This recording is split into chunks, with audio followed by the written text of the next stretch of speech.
Cuando quieras. Buenas tardes a todas y a todos.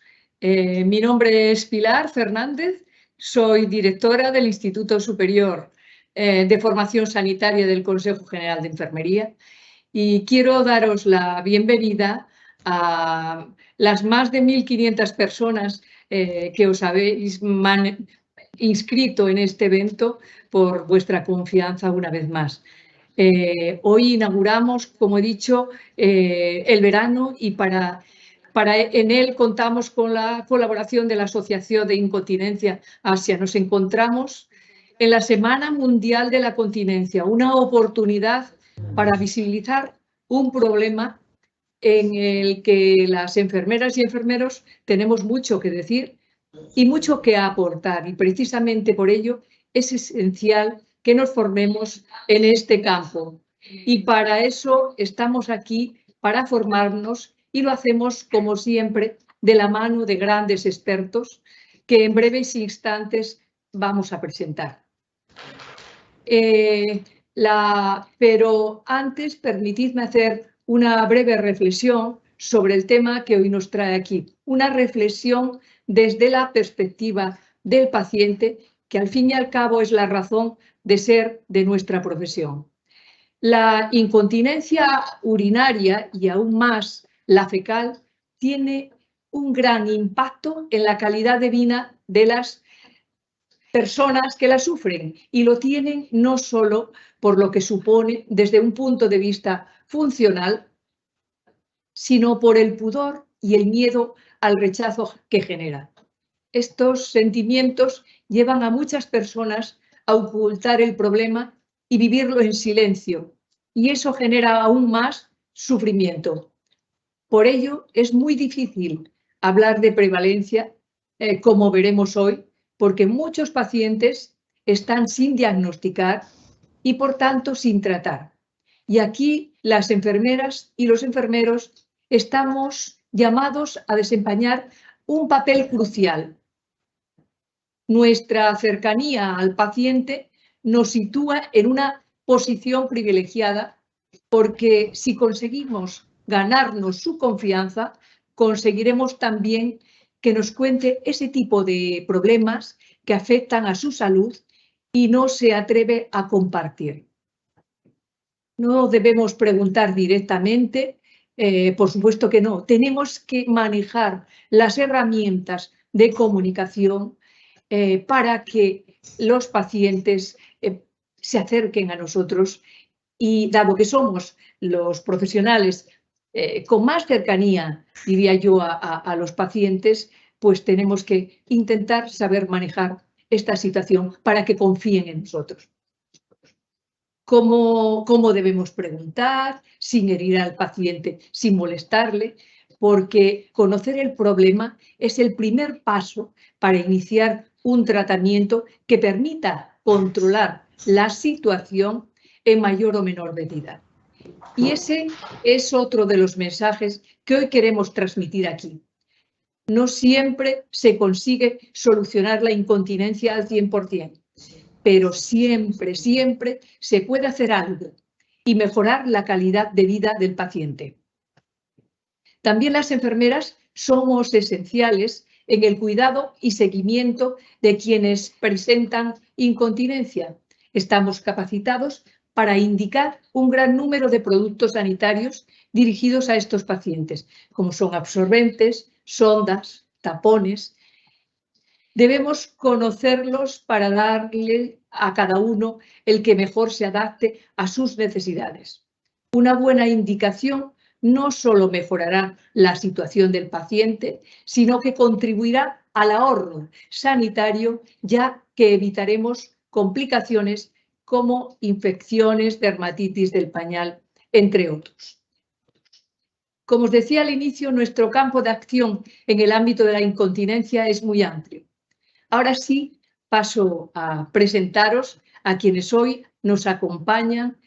Contaremos con la presencia, de la enfermera de cirugía general y estomaterapeuta Giovanna Rodríguez, del Hospital Universitario Gregorio Marañón, Javier García Septién, jefe de sección de coloproctología del Hospital Universitario de la Princesa, y Maite Carreras Alberti, tesorera de la Asociación de Pacientes Asia.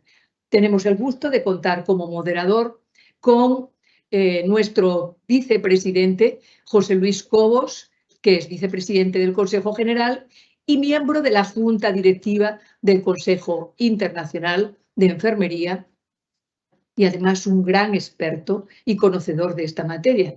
Sin más, os dejo con José Luis, que conducirá el acto, y agradecer nuevamente a todos los asistentes, a los ponentes, al moderador, a nuestros equipos, tanto de ISFOS como del Consejo General de Enfermería, Comunicación, Informática, por contribuir a que hoy llevemos a cabo un tema tan importante y tan trascendental como es el conocimiento de la incontinencia fecal y urinaria, una perspectiva desde enfermería. Muchísimas gracias y bienvenidos y bienvenidas a todas. Muchas gracias, Pilar. La verdad es que es un placer y un gusto tener con nosotros a la doctora Pilar Fernández como directora de ISFOS y que hace posible que estemos aquí hoy hablando de un tema tan interesante como la incontinencia fecal y urinaria.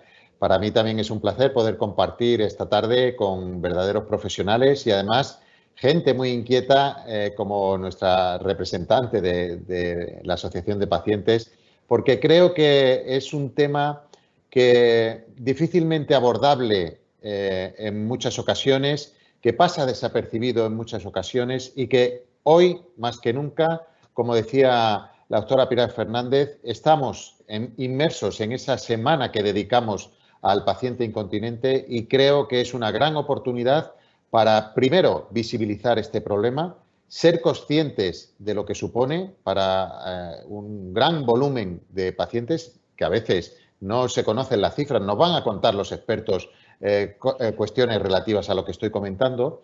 Y también yo creo que poner en valor lo que hacen nuestros profesionales, enfermeras y médicos. Estamos muy cercanos a los pacientes que sufren este tipo de problema y creemos que las administraciones, que los responsables políticos de los sistemas sanitarios, y digo sistemas porque sabemos que tenemos 17 sistemas sanitarios y veremos qué problemas hay de inequidad, qué problemas hay de acceso a los productos, dispositivos que hoy en día contamos con ellos y que son efectivos, son eficientes incluso, pero a veces las administraciones ponen trabas. También preguntaremos a nuestros ponentes sobre estas cuestiones. Yo no quiero hacer de ponente, no quiero dar claves fundamentales de lo que es la problemática, simplemente situarnos. Hemos tenido la oportunidad durante los últimos 2 años, yo diría, de iniciar desde el Consejo General de Enfermería una actividad muy importante en el ámbito de la incontinencia y hemos promovido y hemos coordinado un grupo que se llama el Grupo IFE, que ha instado a los políticos a través de una jornada que hemos tenido la oportunidad de desarrollar en el Congreso de los Diputados, lo que decíamos, de concienciar primero de la problemática que hay y luego de poner sobre la mesa qué tipo de problemas tienen los pacientes para acceder a los dispositivos y cómo los profesionales podemos ayudar.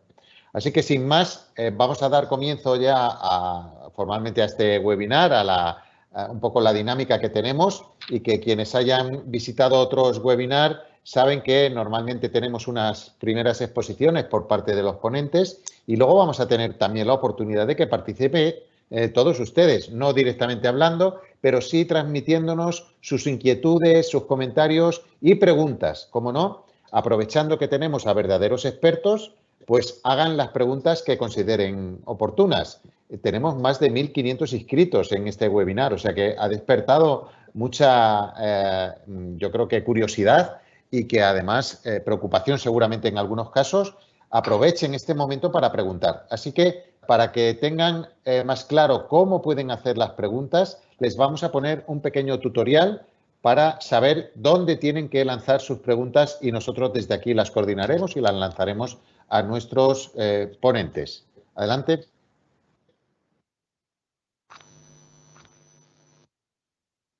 Para enviar sus preguntas, utilice la barra lateral que se muestra a la derecha de su monitor. Si no ve el cuadro de texto, actívelo en la parte superior derecha, icono Preguntas. A continuación, en la parte inferior, encontrará dos cuadros de texto. Introduzca su nombre en la casilla correspondiente y su pregunta en la casilla Haga su pregunta. Una vez planteada, haga clic en el icono de enviar.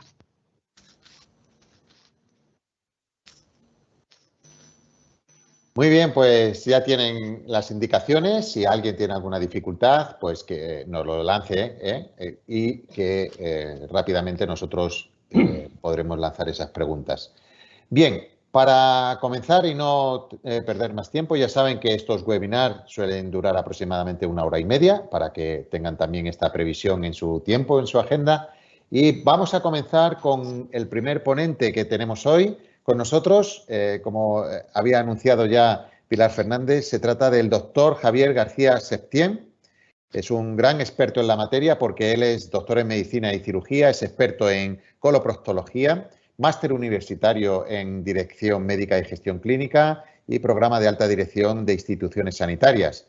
Como experiencia profesional habrá que destacar que es actualmente jefe de sección de coloproctología en el Hospital Universitario de la Princesa de Madrid, así como en el Hospital Vitas Internacional. Es también presidente de la Asociación Madrileña de Cirujanos, tesorero en la Asociación Española de Cirujanos y miembro del Comité Científico de la Asociación Española de Coloproctología.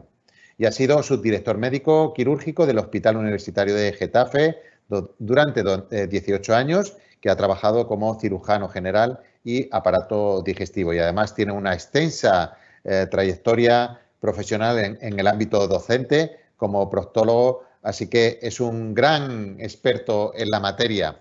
Javier García Septién nos va a situar en la perspectiva como médico y como clínico para darnos unas pautas que luego podremos comentar también en un pequeño debate que tengamos entre todos los ponentes. Así que, Javier García Septién, cuando quieras, adelante. Bueno, muchas gracias. Lo primero, gracias por la invitación. Para mí es un placer colaborar en este webinar, en esta Semana Mundial de la Continencia, para intentar ayudar a la visibilización y a la formación en esta patología.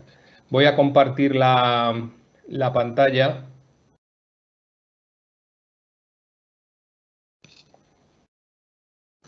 ¿Se ve bien? Sí, correcto. Adelante. Vale.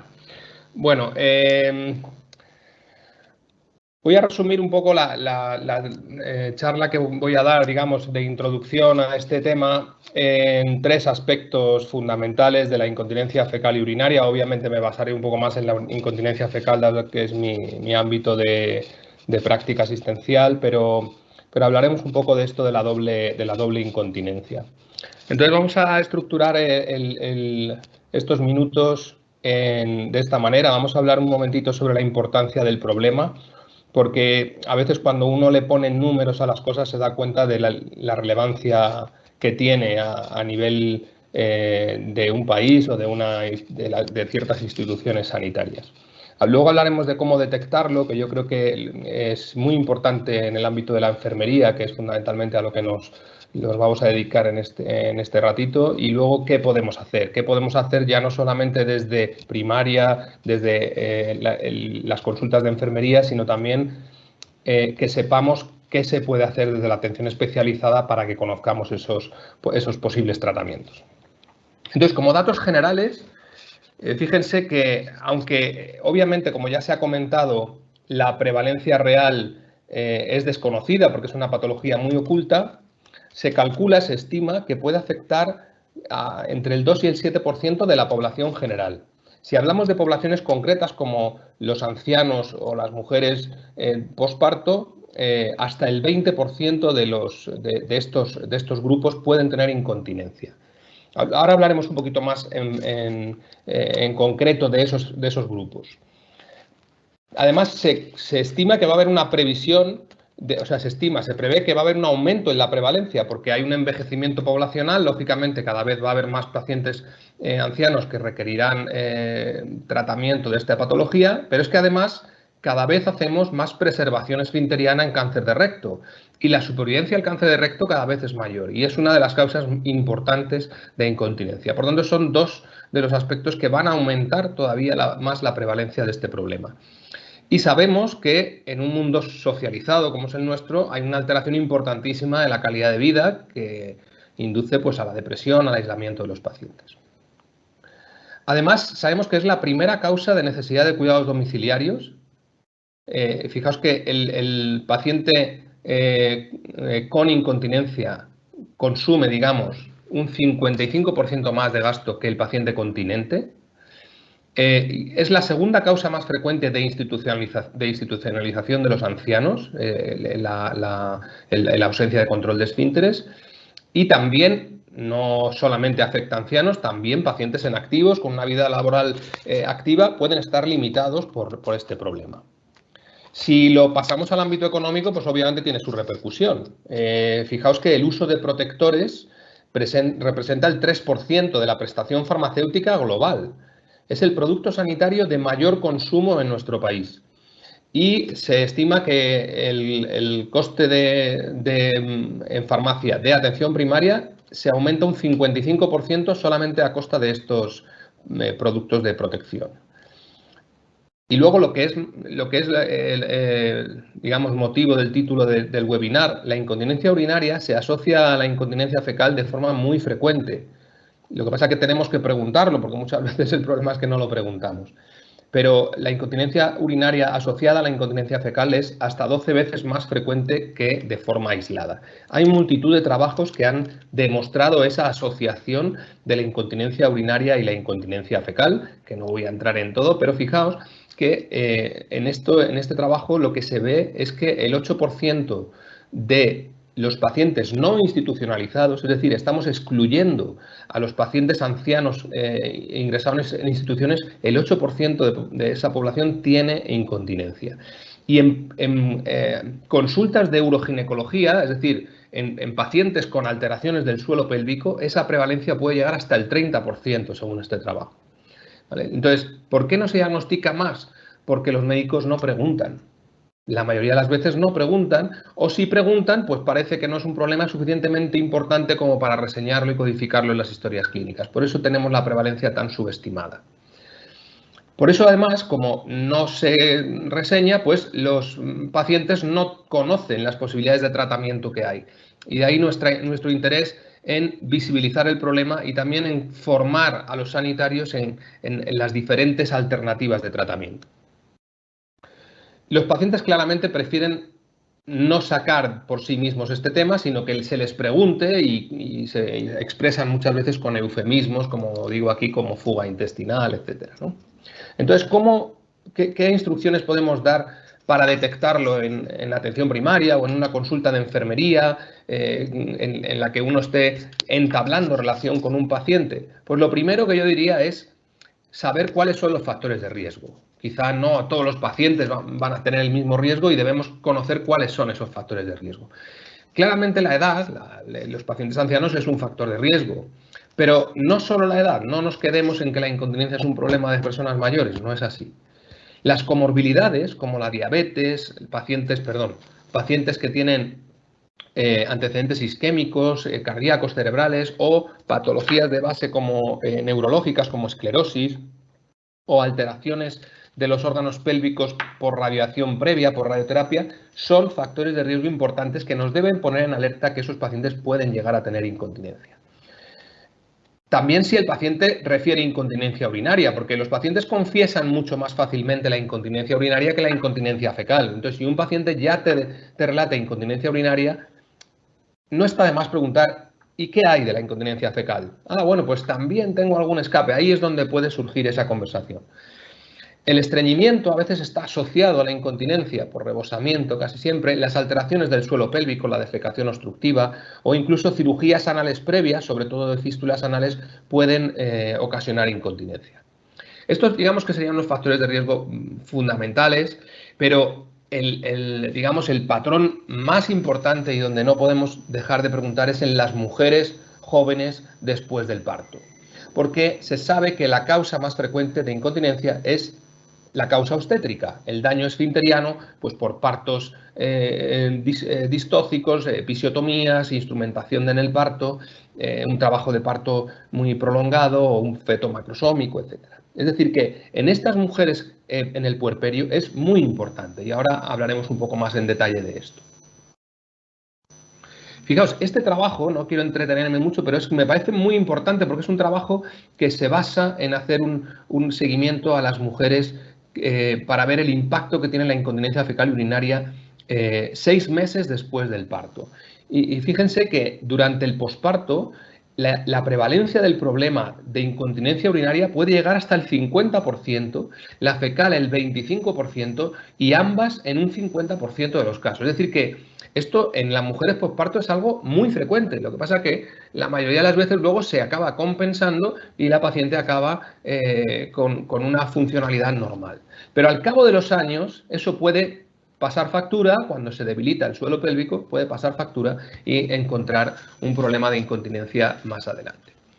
A los 3-6 meses después del parto o por cesárea, el 13-25%, fíjense que hasta el 40% refieren que tienen incontinencia anal tras un desgarro del esfínter y puede haber laceraciones ocultas, es decir, que no se diagnostican en el parto ni se suturan en el parto, es hasta en el 80% de los casos. Y como digo, casi siempre es algo transitorio, que la mujer recupera la función, pero que a la larga puede ser causa de incontinencia en la edad avanzada.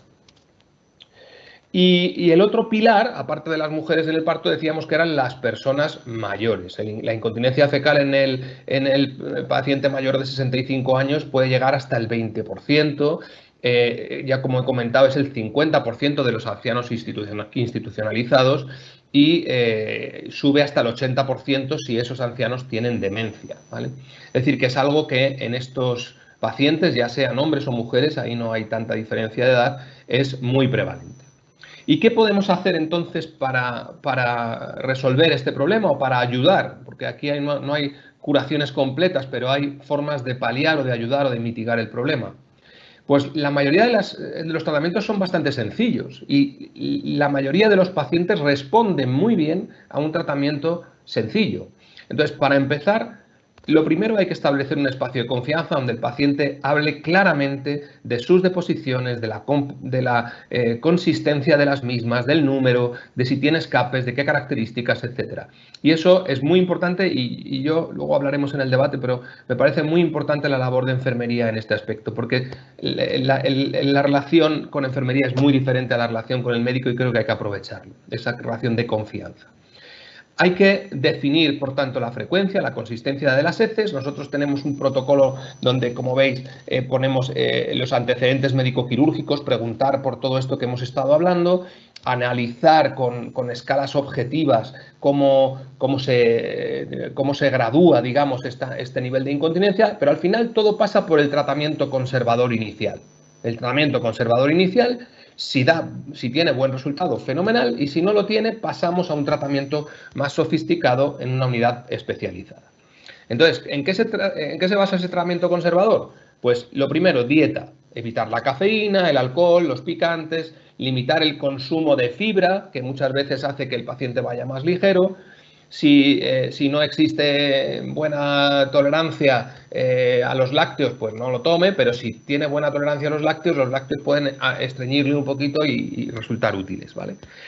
Luego, medidas higiénicas, establecer una rutina, un horario, incluso utilizar enemas de vaciado. Y luego tratamiento farmacológico. Hay muchos pacientes que nos vienen con alguna medicación que sabemos que produce diarrea y dificulta la continencia, ¿vale? Entonces hay que preguntar directamente por esa medicación en concreto.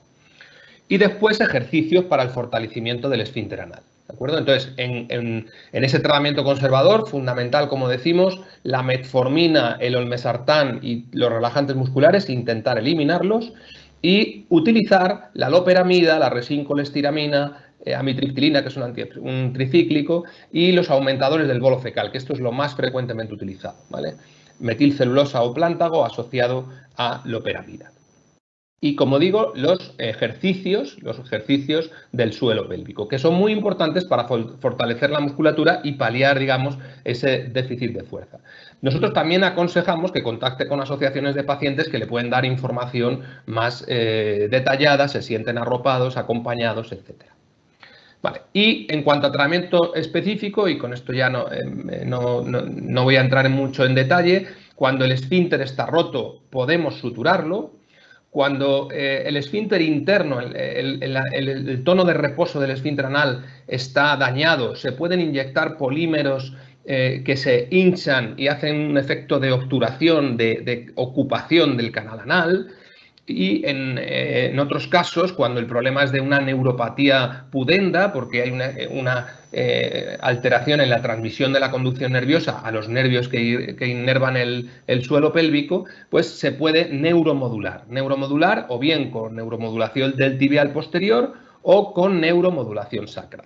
Lo que no quiero, bueno, luego si queréis en el debate podéis preguntarme sobre esto, pero lo que quiero es que sepáis que existen alternativas, cuando el tratamiento médico no funciona, alternativas más especializadas que suponen una esperanza, una puerta a la esperanza para algunos pacientes, que para ellos esta situación es agotadora, además están ocultándolo, se rechazan a sí mismos y a los demás, tienen una situación de humillación y te transmiten que es lo peor que les ha podido pasar, que para estar así prefieren no vivir y que, bueno, pues yo creo que lo que nos toca a todos, a médicos y a enfermeras, es detectar el problema, acompañar al paciente en este trance, intentar tratarlo en la medida de lo posible. Y nada más, eso es todo por mi parte. Pues muy bien, muchas gracias, Javier. La verdad es que es un placer oírte y gracias por ajustarte también al tiempo, que has estado fenomenal. Quiero aprovechar porque durante este tiempo que ya estamos conectados se han ido conectando más compañeras y compañeros. Un saludo también a los países de Latinoamérica, que también hay personas que se están conectando desde Latinoamérica. Recordaros que tenemos ya más de 1.500 inscritos en este webinar. Animaros a que podáis ir lanzando ya, desde ya, las preguntas a través de la intervención que vayan haciendo nuestros ponentes. Seguramente surjan algunas cuestiones que luego vamos a debatir, pero que también tendremos la oportunidad de, a través de preguntas concretas, poder dar respuesta o intentarlo al menos. Y ahora toca el espacio para nuestra enfermera, que es Giovanna Rodríguez Maldonado. Como digo, Giovanna es enfermera, es máster en enfermería en coloproctología y estomaterapia, es experta en estomaterapia y experta en gestión y calidad asistencial desde el liderazgo enfermero. Actualmente es enfermera en la unidad de cirugía general y digestivo, estomaterapeuta del Hospital Gregorio Marañón de Madrid, y además ha trabajado durante 7 años en la consulta de ostomía, urología digestiva y traqueostomía durante todo el proceso asistencial del paciente ostomizado en el Hospital Infanta Leonor, y tiene también mucha experiencia en el ámbito de la docencia a nivel nacional en todo lo que tiene que ver con el paciente ostomizado y con el paciente con disfunción intestinal, neurógena y funcional, entre otras actividades. Así que, Giovanna, también te pido que nos ajustemos al tiempo y el espacio es todo tuyo para darnos esa visión enfermera. Hola, buenas tardes. Lo primero es muchas gracias por contar conmigo. Para mí es un orgullo estar en este foro, en un foro específico para enfermeras y elaborado pues para dar mayor difusión. A ver, que compartan.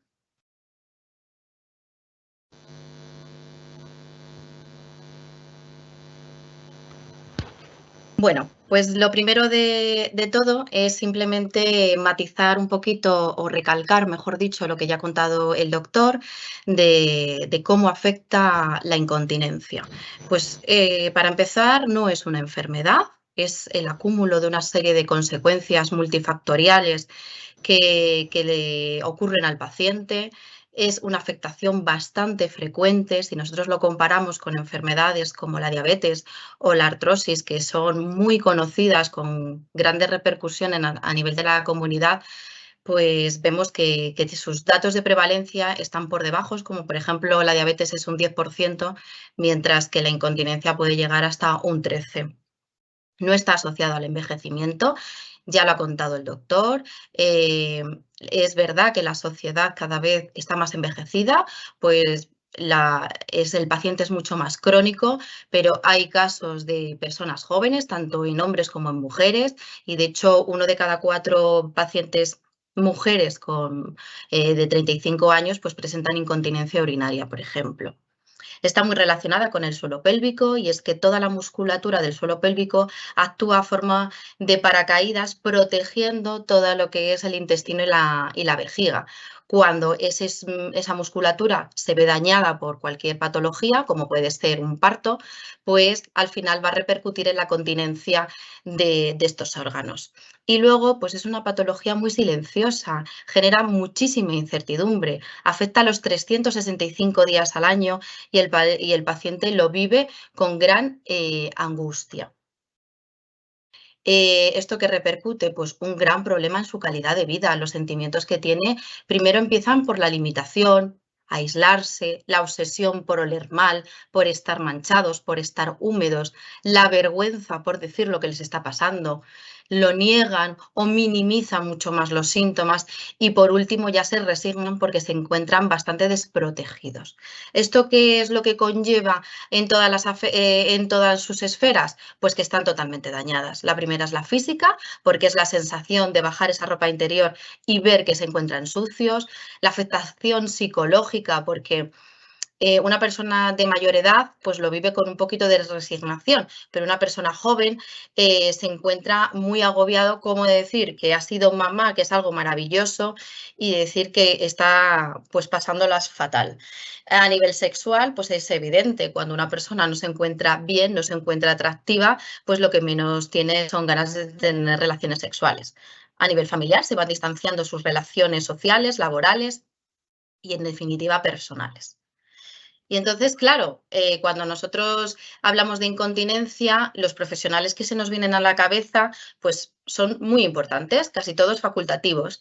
Pero claro, ¿qué pasa con la enfermera? Que generalmente está en todos los procesos, pero siempre se encuentra a la cola, la que acompaña, la que ayuda, la que sirve, cuando en la enfermería debería estar en posiciones, si no es en el centro de esta pirámide, sí por lo menos en puestos muchísimo más altos. He de recordar que enfermería es una carrera universitaria que desde 1977 ya se hizo un hueco dentro de las universidades. Ahora con el nivel de grado desde el 2010 ya instaurado totalmente, tenemos la misma titulación que otros compañeros de gremio. Tenemos un marco teórico propio, un lenguaje estandarizado y, de hecho, si nos vamos a los patrones funcionarios de Marjorie Gordon, hay un patrón que es el patrón número 3 de eliminación. Nosotros, a diferencia de otros gremios, vemos al paciente en su conjunto. Somos capaces de tratar todas esas esferas que antes os he comentado, esa esfera social, esa esfera psicológica, esa percepción suya de la salud y, por supuesto, el de la eliminación. Y eso tenemos que creérnoslo y ser conscientes de ello. ¿Por qué? Porque la enfermería tiene muchísimas competencias que en el día a día no nos lo creemos, porque siempre pensamos que no tenemos la experiencia suficiente, la titulación requerida.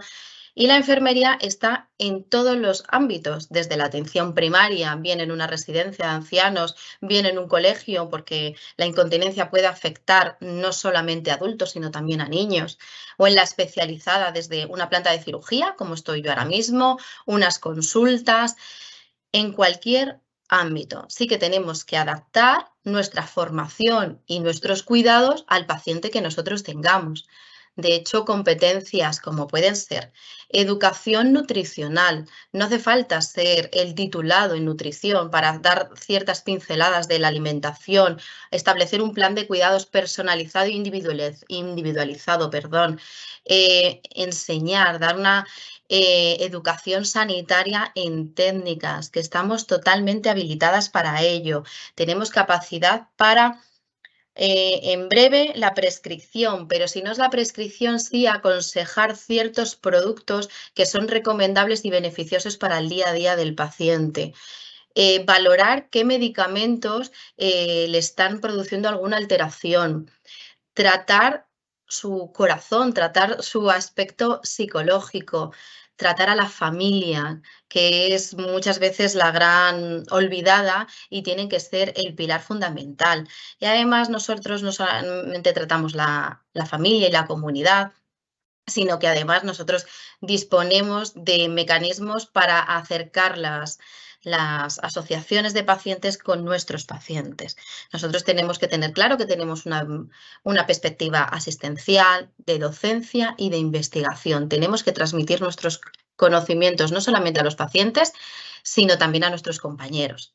Y de hecho, un estudio que se hizo hace unos años sobre el paciente crónico, con un 39% los pacientes demandaban como fuente de información a la enfermería. Y eso, simplemente por esos datos, merecen que nosotros estemos formándonos.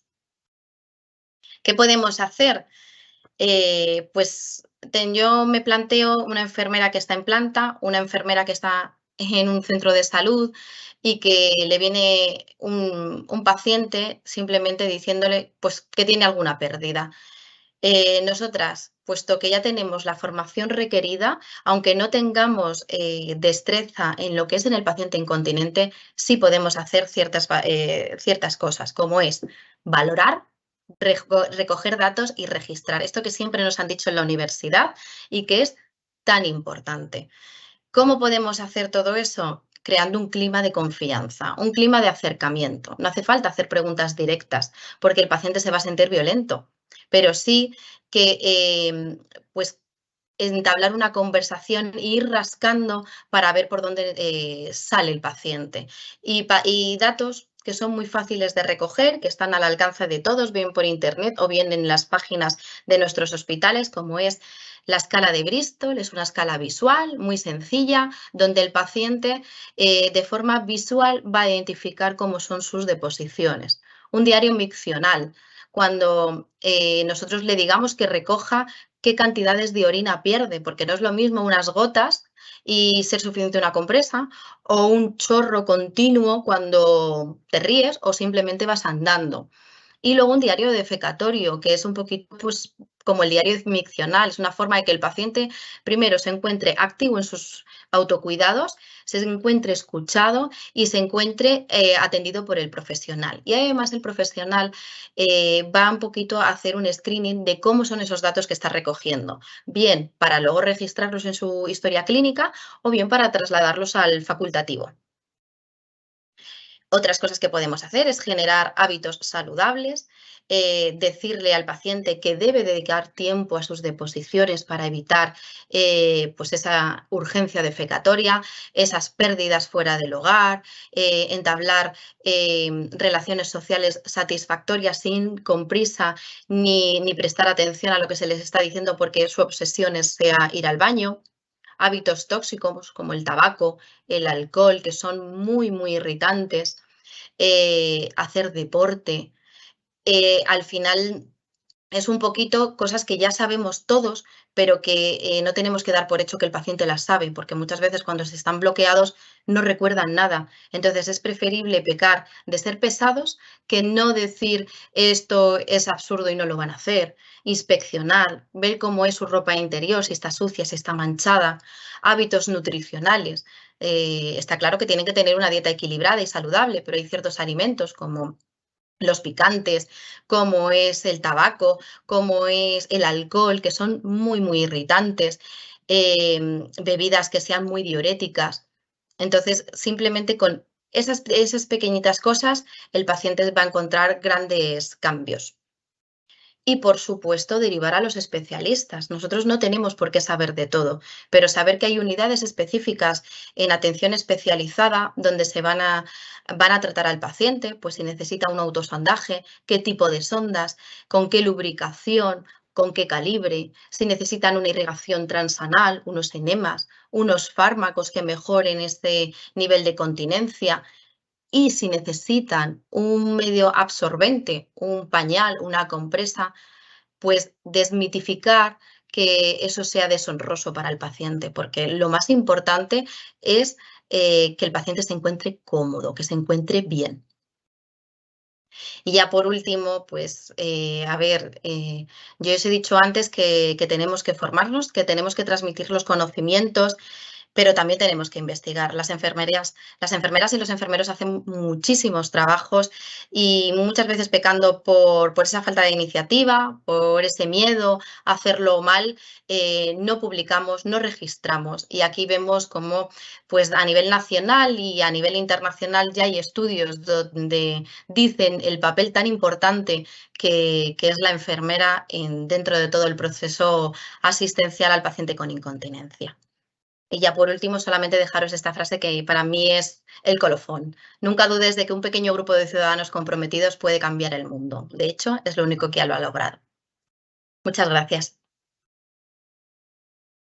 Pues muchas gracias, Giovanna. La verdad es que es un placer también escucharte y también haberte ajustado el tiempo.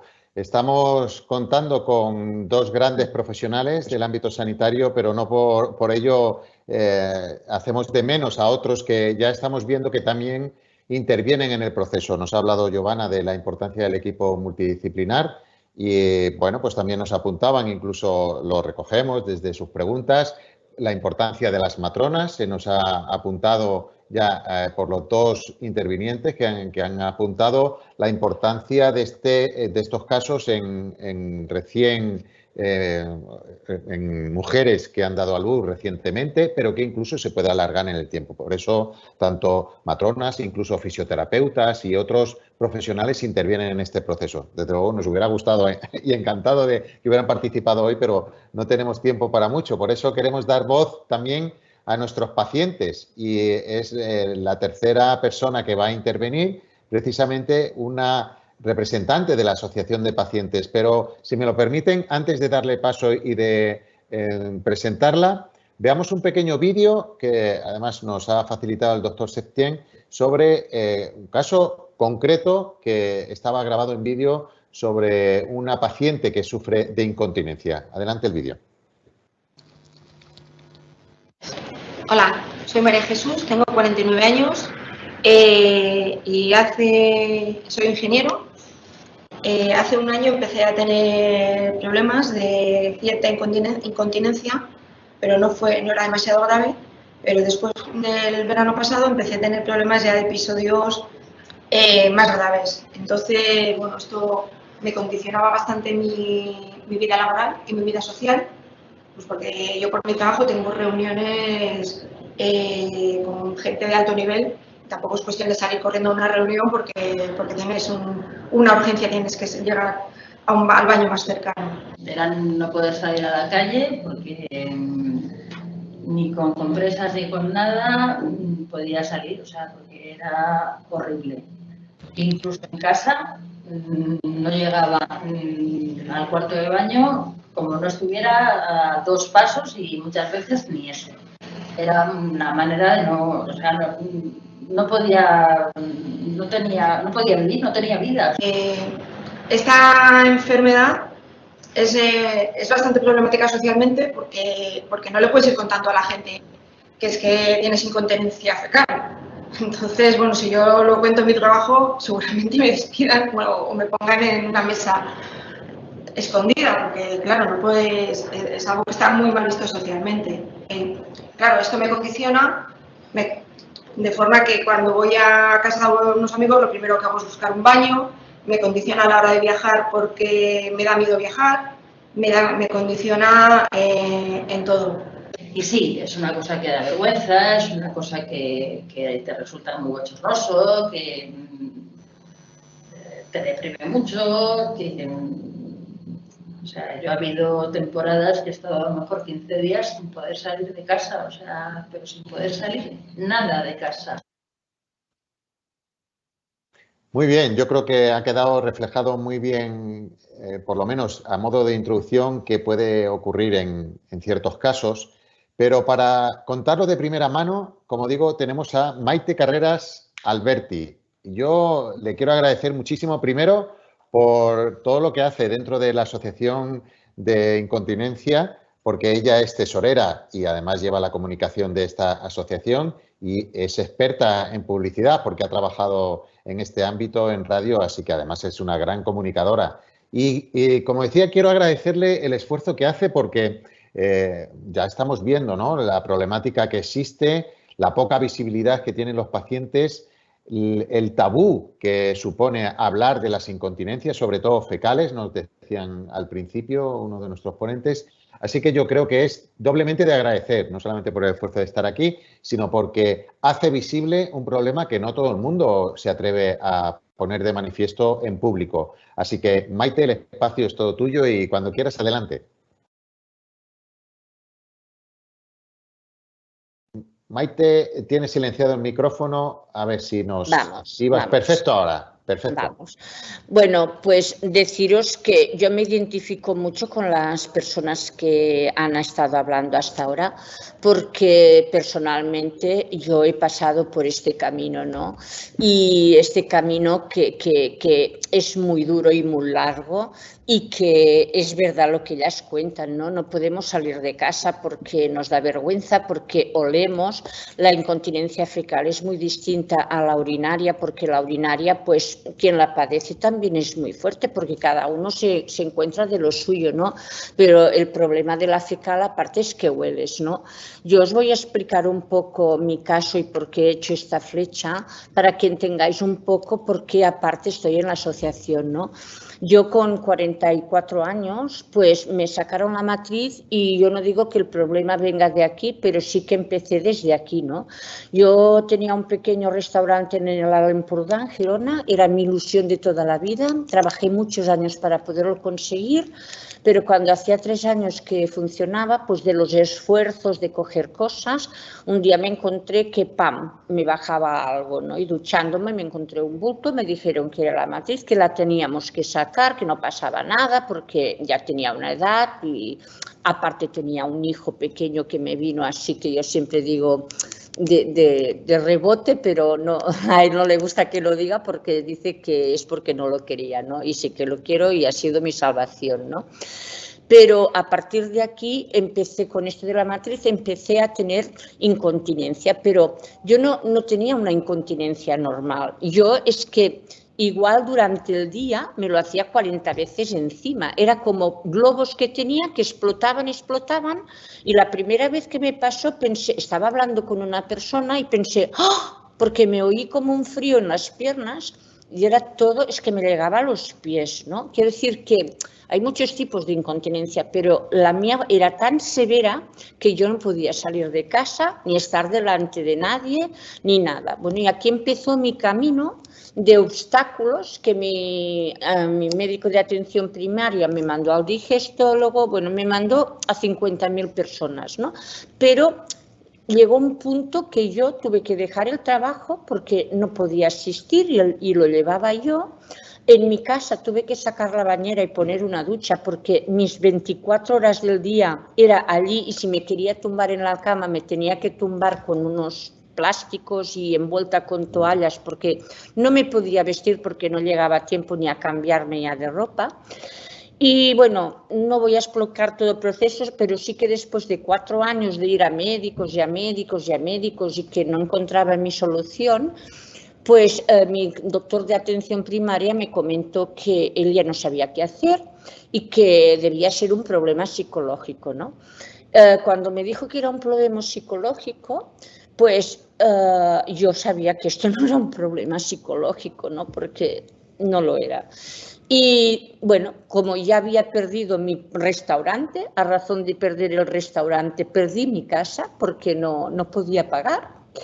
Y a razón de esto, cuando me dijeron que fuera al psicólogo, pensé que yo ya no arrastraba más a mi familia, ¿no? Que no había derecho, con todo lo que ya estábamos pasando, que no había derecho que yo tuviera que vivir hasta los 60, 70, 80 o cuando fuera como estaba, ¿no? Que no tenía vida ni dejaba tener vida a los míos, ¿no? Y bueno, pues llegó un día cuando me dijeron esto que decidí no vivir más porque yo pensé que no era justo y que en esta vida ya no pintaba nada porque de vida no tenía, yo no tenía vida ni dejaba que tuvieran vida, ¿no? Y bueno, si estoy aquí es porque tuve la suerte o sí, tengo que decir suerte, si no, no estaría, que mi hijo pequeño se encontró mal y mi marido me vino a despertar para ver qué le podía dar, ¿no? Y vio que no me despertaba, ¿no? Y esto es lo que salvó mi vida. Me cuesta hablar de esto porque mi marido salvó mi vida y hace poco que yo no he podido salvar la suya, ¿no? Por esto estoy un poco así y os pido perdón, ¿no?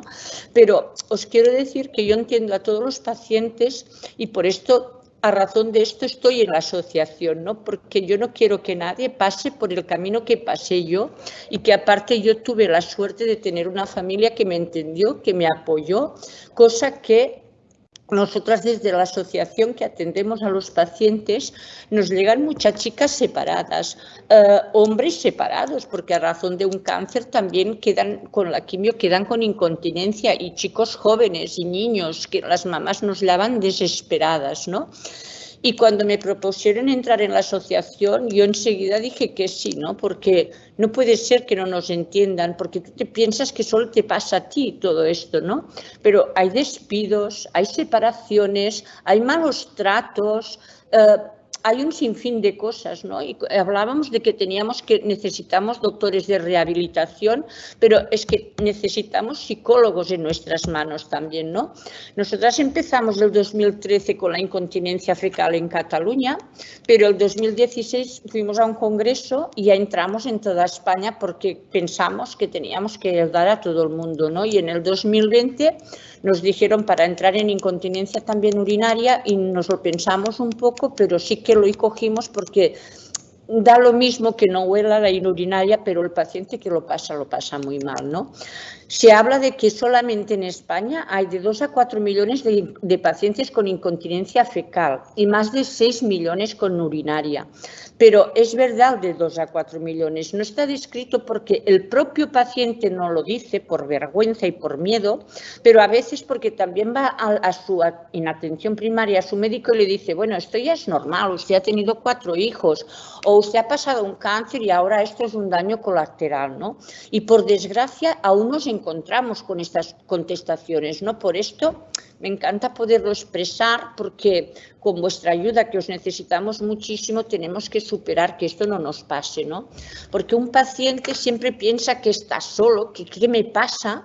Que nadie me entiende porque lo hablas con la familia y como te van diciendo que no tienes nada y todo el día estás buscando los lavabos y tienes una vergüenza y ya no hablemos de la vida sexual en pareja, ¿no? Cuando te pasa una cosa de estas, ¿no? Por esto hay tantos matrimonios que se separan porque no lo entienden, ¿no? Sufrimos unas depresiones inmensas, una ansiedad, una vergüenza y un aislamiento. Nos repercute muchísimo en la parte laboral, la familiar, la social y la psicológica. Por esto también digo que en los equipos que formamos yo pienso que siempre tendría que haber un psicólogo también que nos apoye. Y bueno, nosotras desde la asociación pues trabajamos esto, ¿no? Que no nos encontremos solas y mientras no encuentran el camino adecuado a llegar a su especialista, pues los ayudamos hablando, creamos grupos de WhatsApp para apoyarnos unas a las otras, les hacemos pequeñas formaciones para que sepan cómo poder salir de casa. Hacemos muchas reuniones en los centros hospitalarios, por esto conocemos a los médicos porque siempre los tenemos a nuestros lados. También hacemos en centros cívicos y cuando se necesita y es necesario las reuniones online, ¿no? Porque así les explicamos que no están solos, podemos hablar, que nos expliquen lo que nos explican al médico, que nos lo digan todo y siempre les decimos, hay muchos tratamientos, seguro que van a dar uno para ti, ¿no? Segurísimo que te van a encontrar alguno y al menos vas a mejorar tu calidad de vida. Hacemos que trabajen muchísimo sus angustias, sus vergüenzas, sus miedos, su participación, siempre junto con algún psicólogo que los ayude a los pacientes, ¿no? Les explicamos un poco los productos que hay, pero porque un paciente siempre hay producto que le va mejor que otros, les explicamos que no usen jabón, pero sí que no se puede usar, porque los médicos no riñen, pero vosotros sabéis cuando nos pasa que tenemos una incontinencia severa que te lo haces todo encima, lo único que nos sirven son las toallas, las esponjas estas que no son buenas, ya lo sabemos, pero nos encontramos que para podernos limpiar en muchos lavabos tenemos que tirar del agua de la cisterna para podernos lavar porque dentro del lavabo no hay para limpiarte. Y es la única solución que tenemos, aunque sabemos que no las tendríamos que usar porque llevan jabón y resecan la piel.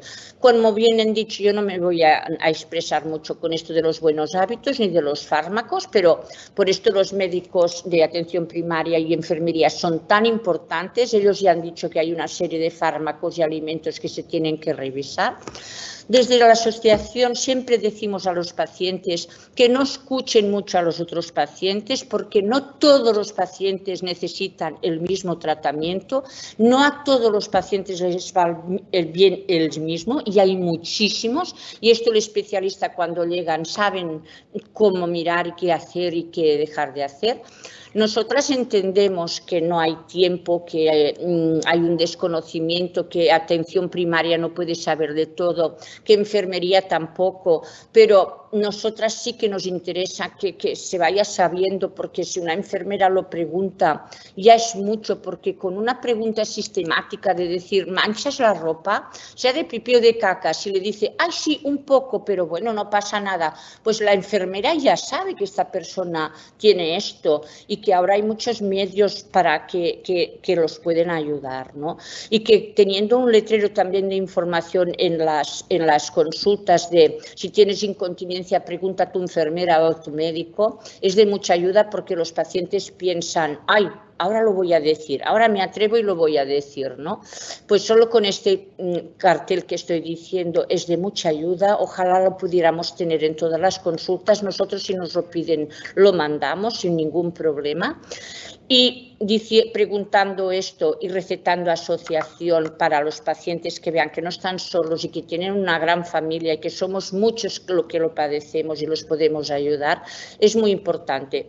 Bueno, deciros aquí pues que estamos en la Semana Mundial, que ojalá hagáis fotos de los dedos cruzados y que habléis de la incontinencia con el hashtag Deja de Escapar 23 porque nos vais a ayudar muchísimo, no a nosotras, a todos los pacientes que padecemos de incontinencia. Espero ver todas las redes llenas, me encantaría porque solo que podamos ayudar a uno ya es mucho. Y bueno, la Semana Mundial del año pasado tuvimos más de 15.000 impactos, esperamos este año superarlo con todos vosotros. Estamos en todas las redes sociales y me encanta esta imagen que la saqué de Talavera de la Reina, que es una enfermera, y me encanta siempre despedirme con ella porque para nosotras enfermería es lo principal y lo esencial porque es lo primero que hay para nosotras. Gracias por escucharme y gracias por estar. Pues muchas gracias a ti, Maite. La verdad es que es un placer tenerte aquí, contar tu experiencia. Mucho ánimo, te deseamos mucho ánimo, que sé que eres una persona con mucha fuerza y garra, así que gracias. Mucho ánimo en esos momentos también difíciles. Y qué mejor que ella para expresar de primera mano lo que están viviendo y sobre todo las sensaciones y además con pautas de soluciones. Lo bueno que tenemos en esta tarde es que tenemos a grandes expertos en el tema y que podemos aportar nuestro granito de arena a encontrar soluciones a los problemas a los que nos enfrentamos y a prevenirlos. Y aquí es donde quiero empezar este debate. Recordar a quienes se han incorporado un poquito más tarde que en esta tarde que estamos hablando de incontinencia urinaria y fecal, desde una visión enfermera, hemos contado en primer lugar con un ponente muy ducho en la materia, que es coloproctólogo, es Javier García Septién, también a una enfermera, a Giovanna García, que también tiene muchos años de experiencia, y ahora, en último lugar, pero no menos importante, como solemos decir, estaba Maite, que es una paciente, que además representa una asociación que está teniendo mucha fuerza y mucho apoyo para hacer visible este problema y poner soluciones. Como decía, yo creo que vamos a entrar en materia de coloquio, esto no es un debate, sino un coloquio, donde también vamos a dar la oportunidad, recuerdo para aquellos también que se han incorporado tarde, que hay un espacio de preguntas y respuestas donde podéis lanzar vuestras preguntas y vamos a intentar, porque ya hay muchas, algunas las habéis visto incluso publicadas, otras nos están llegando por otros medios.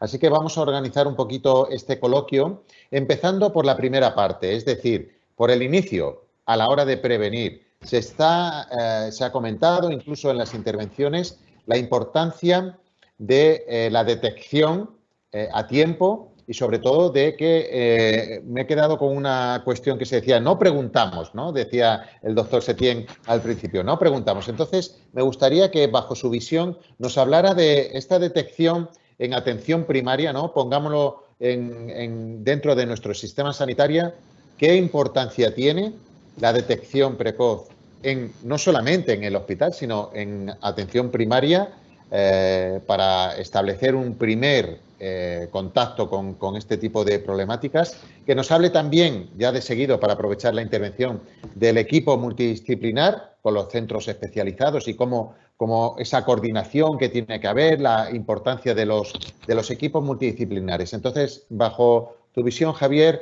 por favor, sobre la detección, la importancia de la atención primaria, los equipos multidisciplinares y el contacto con especializada. Gracias, José Luis. Vamos a ver. Has utilizado la palabra prevención. Entonces, voy a hacer una pequeña reseña también sobre el tema de la prevención, porque prevenir el problema también es, en cierto modo, es importante. ¿Cómo podemos prevenir esto? ¿Cómo podemos prevenir este problema? Fundamentalmente hay dos circunstancias que podemos prevenir, que son los hábitos defecatorios, que hay mucha gente que tiene unos malos hábitos defecatorios.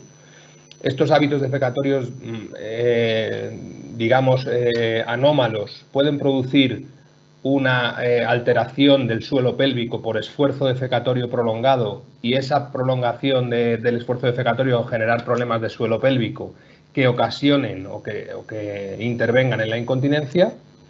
Y el segundo aspecto es el parto.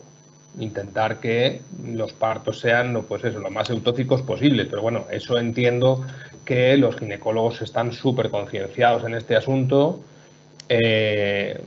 y intentan siempre que existe algún desgarro, repararlo en el momento, etcétera, ¿no? Pero, digamos, conseguir el parto eutóxico normal y tener un hábito defecatorio normal es el primer paso para la prevención del problema.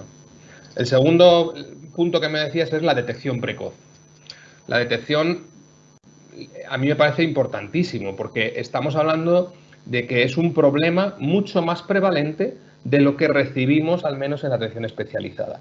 Y lo que más rabia nos da, digamos, a los especialistas en este sentido es que en una consulta específica de incontinencia, como tenemos nosotros en nuestra unidad, de los 10 pacientes que vemos cada semana, la gran mayoría, 70-80%, van a mejorar con un tratamiento muy sencillo.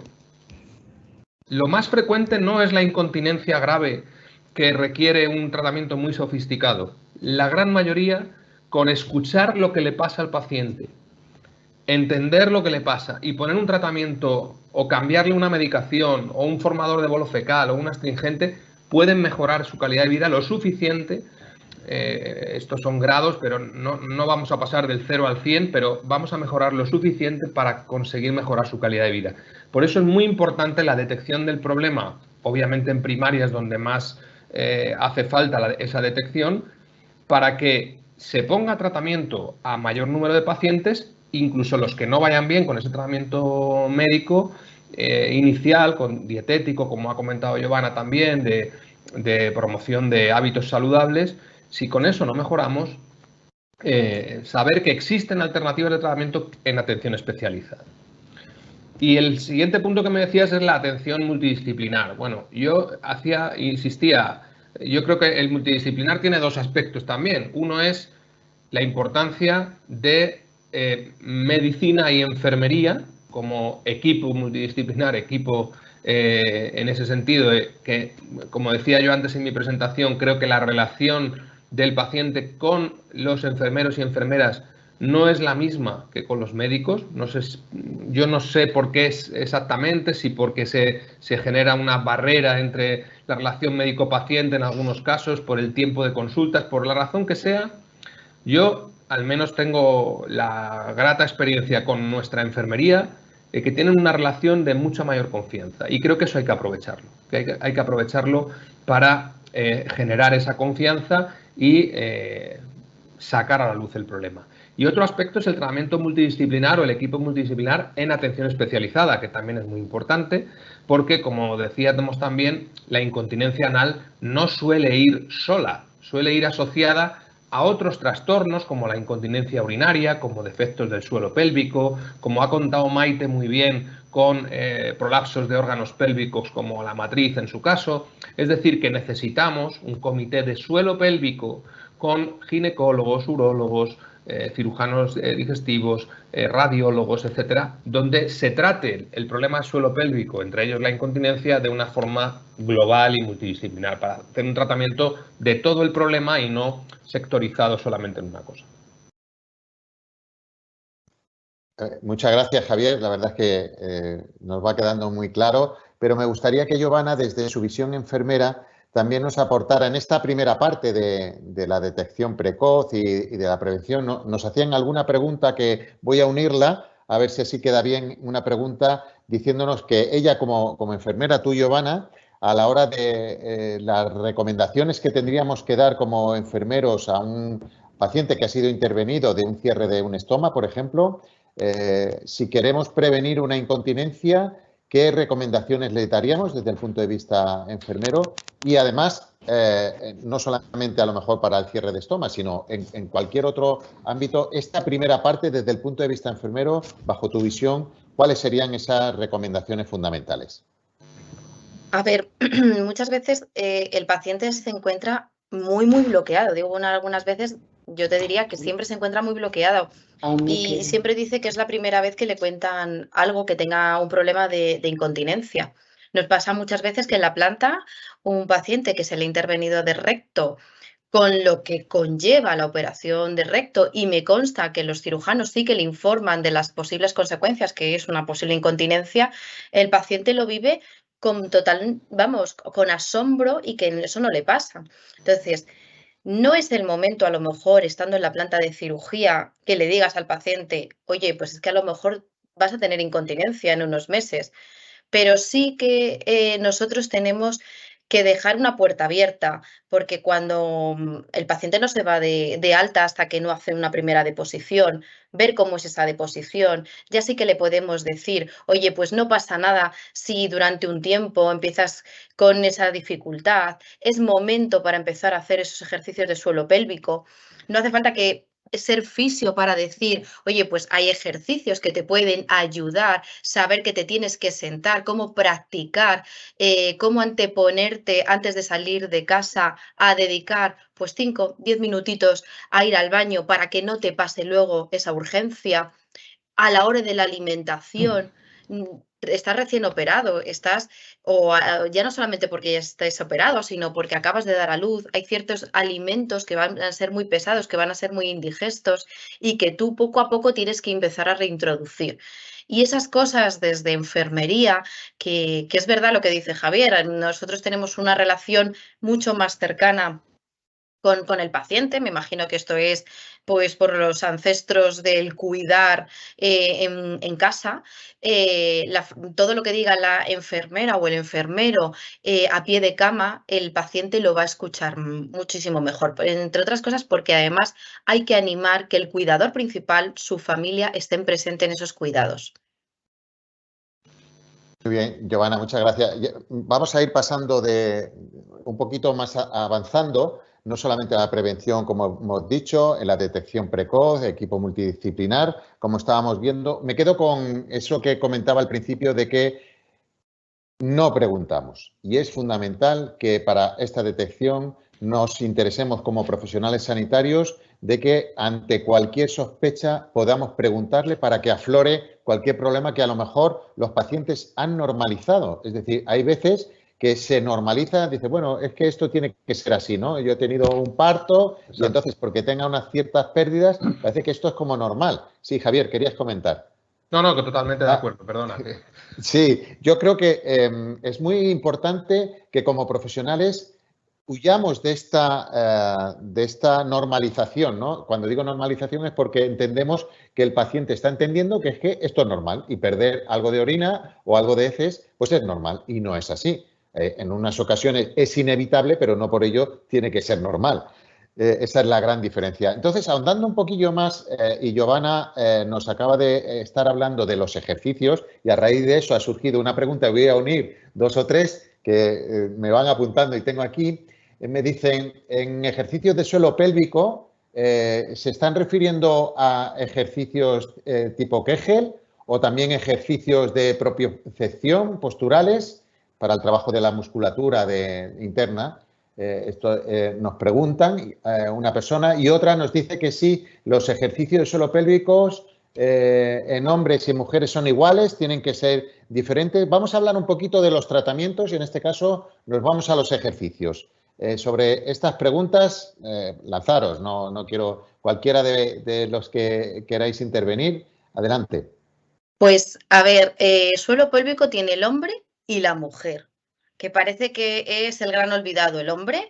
La incontinencia urinaria parece que está muy asociada a la mujer, pero también existe en el hombre. Entonces, todos deben proteger y cuidar su suelo pélvico, como yo ya he dicho en la presentación. Es una musculatura que nos está sosteniendo tanto la vejiga como el intestino.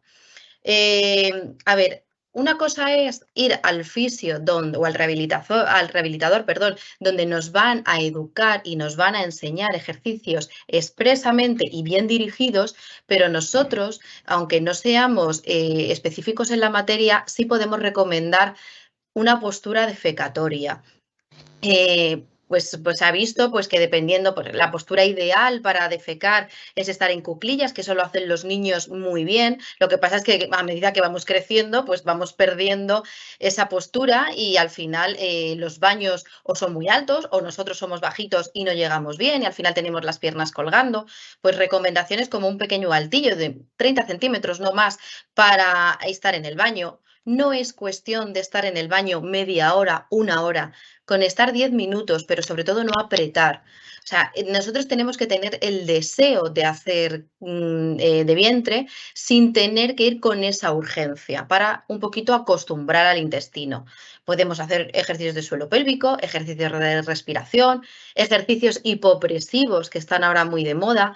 Lo que pasa es que los hipopresivos son mucho más complicados y sí que yo recomiendo que estén dirigidos por un profesional entrenado en la materia, pero por lo menos, y una cosa súper sencilla, que es tocarnos. Nosotros no pasa nada porque palpemos la zona y veamos cómo reacciona nuestro esfínter ante la presión de nuestro dedo. Y eso es una forma de saber si estamos contrayendo bien o no. Muy bien, bueno, José Luis, prácticos. Sí, adelante, Javier. Totalmente de acuerdo. Yo creo que, como dice Giovanna, independientemente de que se le prescriba a un paciente la atención por un especialista en rehabilitación, que deben estar en esos equipos multidisciplinares de los que hemos hablado, eso no es, digamos, excluyente y desde luego que desde el médico y la enfermera deben recomendar al paciente que haga ejercicios de suelo pélvico que podemos recomendar aunque no seamos especialistas. Yo lo único que añadiría sobre lo que ha dicho Giovanna, que estoy totalmente de acuerdo, es que estos ejercicios, al menos yo así se los recomiendo a mis pacientes, es preferible que hagan contracciones prolongadas en menos número que múltiples contracciones cortas. Porque lo que más consigue la mejora funcional es la contracción prolongada. Muchas veces lo que vemos en los pacientes es que tienen un buen tono cuando le decimos que apriete, lo que decimos la presión de contracción voluntaria es buena, pero se fatiga rápidamente. Es decir, consigue una alta presión, pero rápidamente disminuye. Entonces, lo que hay que entrenar es a que el músculo tenga menos fatiga y sea capaz de mantenerse contraído el tiempo suficiente para alcanzar el baño. Esto, digamos, que yo creo que es algo que en los ejercicios es algo interesante de tener en cuenta. Y luego, como autocrítica a los médicos, entre los cuales me encuentro, Bueno, Giovanna ha sido muy suave con nosotros en ese sentido, pero hay muchas veces que los cirujanos colorectales operan un cáncer de recto y no le explican al paciente cuáles son las consecuencias de esa operación. O urólogos que le hacen una prostatectomía a un paciente y no le explican cuál es el problema de la incontinencia urinaria posterior. Y esto, en mi opinión, es algo que tenemos que conseguir mejorar. Entonces, si una persona no es capaz después de saber explicar al paciente y poner soluciones a los problemas que tiene esa cirugía oncológica, no debe indicarla y no debe operarlo. Esa es mi opinión y así intento hacerlo en mi unidad. O sea, un paciente necesita que antes de someterle a la intervención le expliques qué va a pasar después. Porque además la gestión de las expectativas es muy importante. Un paciente a lo mejor esa urgencia defecatoria, cuando tú se lo has contado de antemano, pues cuando lo sufre dice, bueno, esto entra dentro de estoy dentro de mi zona todavía de control. Pero yo he recibido pacientes que no tenían nada raro, que tenían un síndrome de resección anterior de recto normal como todos y estaban absolutamente deshechos, ¿no? Preocupados, agobiados, etcétera. Y que con un mínimo tratamiento, como decíamos antes, de un formador de bolo fecal, loperamida, etcétera, vuelven a hacer una vida relativamente normal. Sí, mira, Javier, nos hacen un comentario al hilo de esto, voy a aprovecharlo porque nos dicen que según los comentarios que tú habías dicho en tu intervención y al hilo de lo que comentas ahora, parece que los pacientes en ocasiones se abren más a las enfermeras, se les tienen un contacto como más directo. Sí, lo creo, sí. Y nos preguntan, tú como cirujano y como médico, ¿cuáles son las barreras que tú percibes, ¿no? Como médico? Porque si esa es la sensación que tenemos, ¿dónde enfocarías tú o cuál sería el foco, ¿no?, de atención en esas barreras que a lo mejor los médicos, tú has comentado, ¿no?, que detectáis esa, a lo mejor, no empatía en la misma manera, ¿no? Bueno, no sé si hablo en nombre de todos los médicos en este caso, pero bajo tu experiencia. Claro, pero yo sí creo que es una relación diferente. Quiero decir, no sé decir, José Luis, no sé decir cuál es la causa de esto. No sé cuál es, pero lo que ha comentado Giovanna es una posible causa. A veces yo creo que hay muchos profesionales, espero no encontrarme entre ellos, que generan una barrera con el paciente de un respeto excesivo, una distancia, un distanciamiento excesivo y una relación médico-paciente muy fría. Yo creo que no soy de los que tienen ese problema especialmente, pero creo que es algo patente. Entonces, en todo caso, incluso con profesionales empáticos, digamos, que generan entablan una buena relación médico-paciente, la sensación que yo tengo es que a los médicos nos cuentan, incluso con buen feeling, nos cuentan a los médicos unas cosas y a Inmaculada, la enfermera que tengo en la consulta, le cuentan otras. No le cuentan las mismas cosas a la enfermera que al médico. Y eso, o a la doctora, no estoy hablando ahora de si es un enfermero o enfermera, pero creo que es una relación diferente. Tampoco sé si eso es malo. Yo creo que el que cuenten más cosas a la enfermera no es malo. Sería bueno que también nos la contaran a los médicos. Pero realmente no sé decir las causas. Creo que en muchas ocasiones será la actitud de algunos médicos de quizá una actitud altiva o distante. Pero incluso en algunas personas que yo creo que tienen un buen feeling con los enfermos, con los pacientes, creo que la información que transmiten a uno u otro profesional es diferente. Entonces, realmente las causas exactas no las sé, la verdad. Muy bien, no, hombre, pero es importante saber vuestra visión y como además tenemos con nosotros a Maite, pues qué mejor que ella para contárnoslo, pero yo sí que extraigo una lección de esto y que creo que tenemos que implementarla en nuestro día a día. Es decir, primero, la empatía, que hay que hacerlo. Claro, muchas veces depende también de la persona y la capacidad que tenga de empatizar. Desde luego, profesionalmente, hay veces que la enfermera, no digo una, pero los profesionales de enfermería estamos a lo largo de las 24 horas cuando están ingresados, entonces hay un mayor contacto. Aprovechemos esto y aprovechemos que somos un equipo multidisciplinar. compartamos la información. Lo ha dicho muy bien Javier, a veces le cuenta una cosa a la enfermera, otras veces al médico. Compartamos esa información. Es muy importante que hagamos esas sesiones compartidas entre profesionales, porque ahí seguramente avanzaremos mucho en qué necesita nuestro paciente. Pero me gustaría tener la visión de Maite como paciente, ¿no? Cuando se enfrentan esos frenos a la hora de hablar, no solo al principio, sino luego de tratamiento, que vamos, como estaríamos 3 horas, pero quiero abordar también algunas de las preguntas que nos llegan sobre los tratamientos, en concreto con la irrigación y demás.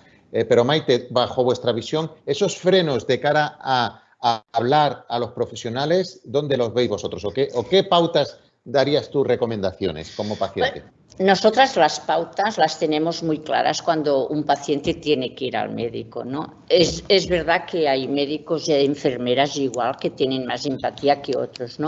Pero sí que los médicos a las pacientes les impone la mesa que tenemos delante, ¿no? En cambio, la enfermera la tenemos más a nuestro lado, más sentada, más hablando como de tú a tú. Y esto está muy claro. Luego, tú tienes el paciente. Los médicos también tienen palabras muy técnicas a veces, ¿no? Y el paciente, cuando ya oye una palabra que no se entera o que no sabe qué quiere decir esta palabra, ya queda tan cortado que ya no escucha nada más ni entiende nada más. En cambio, en enfermería lo explican con palabras de tú a tú, ¿no? Y si no lo entiendes, lo preguntas más. ¿Ay, qué me has dicho? ¿Qué has querido decir? Y al médico, pues el paciente le cuesta, es que ya entre que llega con vergüenza, con todo, ¿no? Nosotros siempre les decimos que vayan ya con una libretita con las preguntas que tienen que hacernos, pasan primero por nuestras manos, les decimos, tú desde tu casa apunta lo que quieres preguntar, porque cuando tiene el médico delante o la doctora delante, se quedan que escuchan y salen de allí, luego nos llaman y nos dicen, no sé qué me han dicho, no he entendido qué me ha dicho. Y esto pasa porque ellos tienen su tiempo también y lo entendemos, y su sistema de hablar que a veces hay palabras que no las has escuchado nunca, ¿no? Y el paciente se queda en blanco, ¿no? En cambio, enfermería no habla tanto con estas palabras tan técnicas, ¿no? Pero bueno, que yo creo que Javier es de los que empatiza mucho y que entiende la postura, y te lo digo de verdad, porque trabajamos y estamos mucho con ellos. Pero hay médicos que esto no lo cambian y luego el paciente esto la corta mucho, queda muy cortado el paciente y esto es así de claro. Muy bien, Maite. Oye, encantado de que nos hables así tan claro, y yo creo que los profesionales también necesitamos de oíros. Y vamos con algo muy concreto dirigido a la irrigación, porque ha habido varias preguntas, incluso relacionado con esto, no exactamente, nos trasladan incluso una anécdota, ¿no? Dice que tengo una persona de 94 años, persona mayor, dice que no tiene fuerza en las manos y pulsa la perilla con el pie y se lo hace solo, ¿no? Y le va genial. Quiero decir, bueno, pues hay distintas técnicas que incluso ya vemos, ¿no? Con una anécdota que nos cuentan de una persona de 94 años. Pero nos trasladan también respecto, como decía, de la irrigación. Dice, en caso de optar por la irrigación transanal, ¿qué criterios se sigue para decidir si se es candidato? Autonomía para hacerla, apoyo del cuidador, la primera irrigación la hace la enfermera, ¿qué pacientes son candidatos a hacer la irrigación? Y todo esto que está relacionado con la irrigación, si nos podéis apuntar algunas cuestiones brevemente para que podamos aportar algo más de preguntas. Sí, bueno, si quieres empiezo yo, Giovanna, comentando. Vale. Bueno, sí. Vamos a ver, yo sí que quiero dejar claro que la irrigación transanal, esto tiene más años que la tos. O sea, quiero decir, esto ahora se ha revolucionado porque hay un dispositivo que hace la irrigación más cómoda y más digna, pero realmente la irrigación es un sistema, digamos, muy arcaico, que es irrigar el intestino para intentar, y recalco la palabra intentar, para intentar vaciarlo y que de esa manera luego no haya continencia. Y digo intentar porque a veces no se consigue.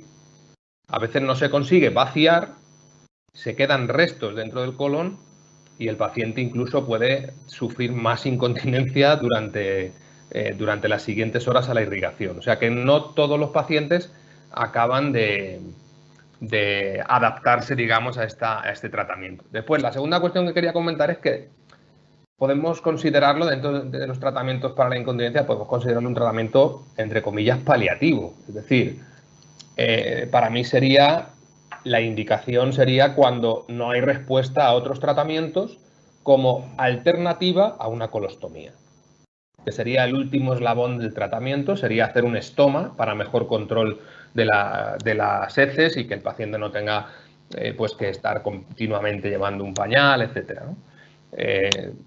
Entonces, en esos pacientes, por ejemplo, pacientes neurológicos o pacientes en los que se descartan el resto de tratamientos, pues sería planteable por ejemplo, por edad, como estabas comentando ahora, o por las circunstancias personales del paciente, se descartan otros tratamientos y entonces, cuando no hay tratamiento específico dirigido, pues podemos optar por un tratamiento paliativo, que es la irrigación transanal, como alternativa, como última alternativa a una colostomía definitiva.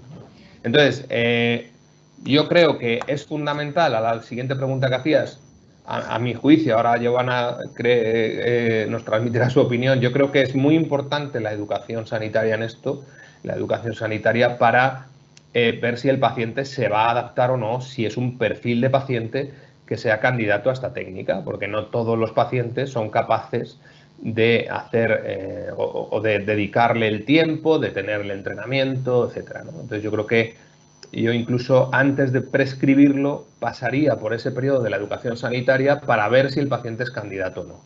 Porque tenemos ciertos pacientes, en nuestra experiencia al menos, que aunque desde el punto de vista médico tuvieran o tienen indicación, cuando pasan por la educación sanitaria se descartan porque el paciente no se adapta y él mismo te dice que no quiere optar por esto. Giovanna, sí, a ver, desde tu punto de vista. Bueno, yo siento decir que discrepo bastante de la opinión de Javier. Yo he de decir que a mí me parece que es una alternativa muy buena. No quiero decir que sea la ideal, pero no como la última alternativa previa a un estoma. Creo que influye mucho dónde trabajes y qué alternativas tengas más. La irrigación a nivel nacional no está subvencionada en todas las comunidades, entonces hay comunidades que sí que tienen esa alternativa más fácil y más cómoda, y luego hay en otras que a lo mejor tienen otros tratamientos que son más pudorosos para el paciente, que no necesitan esta disciplina, pero que no se ha demostrado que sean mucho más eficaces que la irrigación. ¿Qué es lo que yo considero necesario para la irrigación? Elegir correctamente al paciente. La irrigación no vale para todos los pacientes, pero al igual que ninguno de los tratamientos que hay para la disfunción intestinal, vale para todos. Es importantísimo. Ya ha dicho José Luis, una señora de 90 años, o sea, no hay problema por la edad, pero sí que sea autónomo. Y si no es autónomo esa persona, que por lo menos tenga un cuidador que no le suponga un problema, porque si al final es una carga más la irrigación, no compensa. O sea, el paciente tiene que estar primero motivado, ser lo más autónomo posible, tener una capacidad intelectual bien para sobre todo para anteponerse a los posibles contratiempos que le pueda venir la técnica, porque luego las limitaciones motoras pues va a depender un poquito. Hay productos que sí que benefician y, como ha dicho José Luis, con el mismo pie también se puede haber.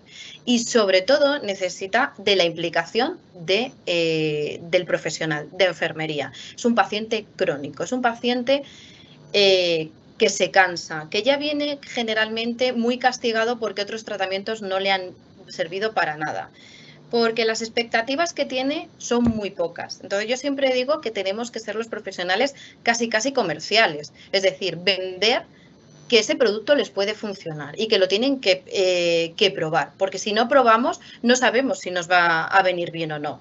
Y tenemos que tener un seguimiento personalizado, adaptado. No vale, te doy una pastillita y en 15 días te veo. No, por desgracia, enfermería no tiene ese tiempo, pero es preferible dedicar un poquito más de tiempo al principio para conseguir esa adherencia terapéutica tan importante y luego ya pues dejar que el paciente sepa responder solo a sus pequeños contratiempos. Pero la técnica es buena. Muy bien. Puntos de... sí, adelante, Javier.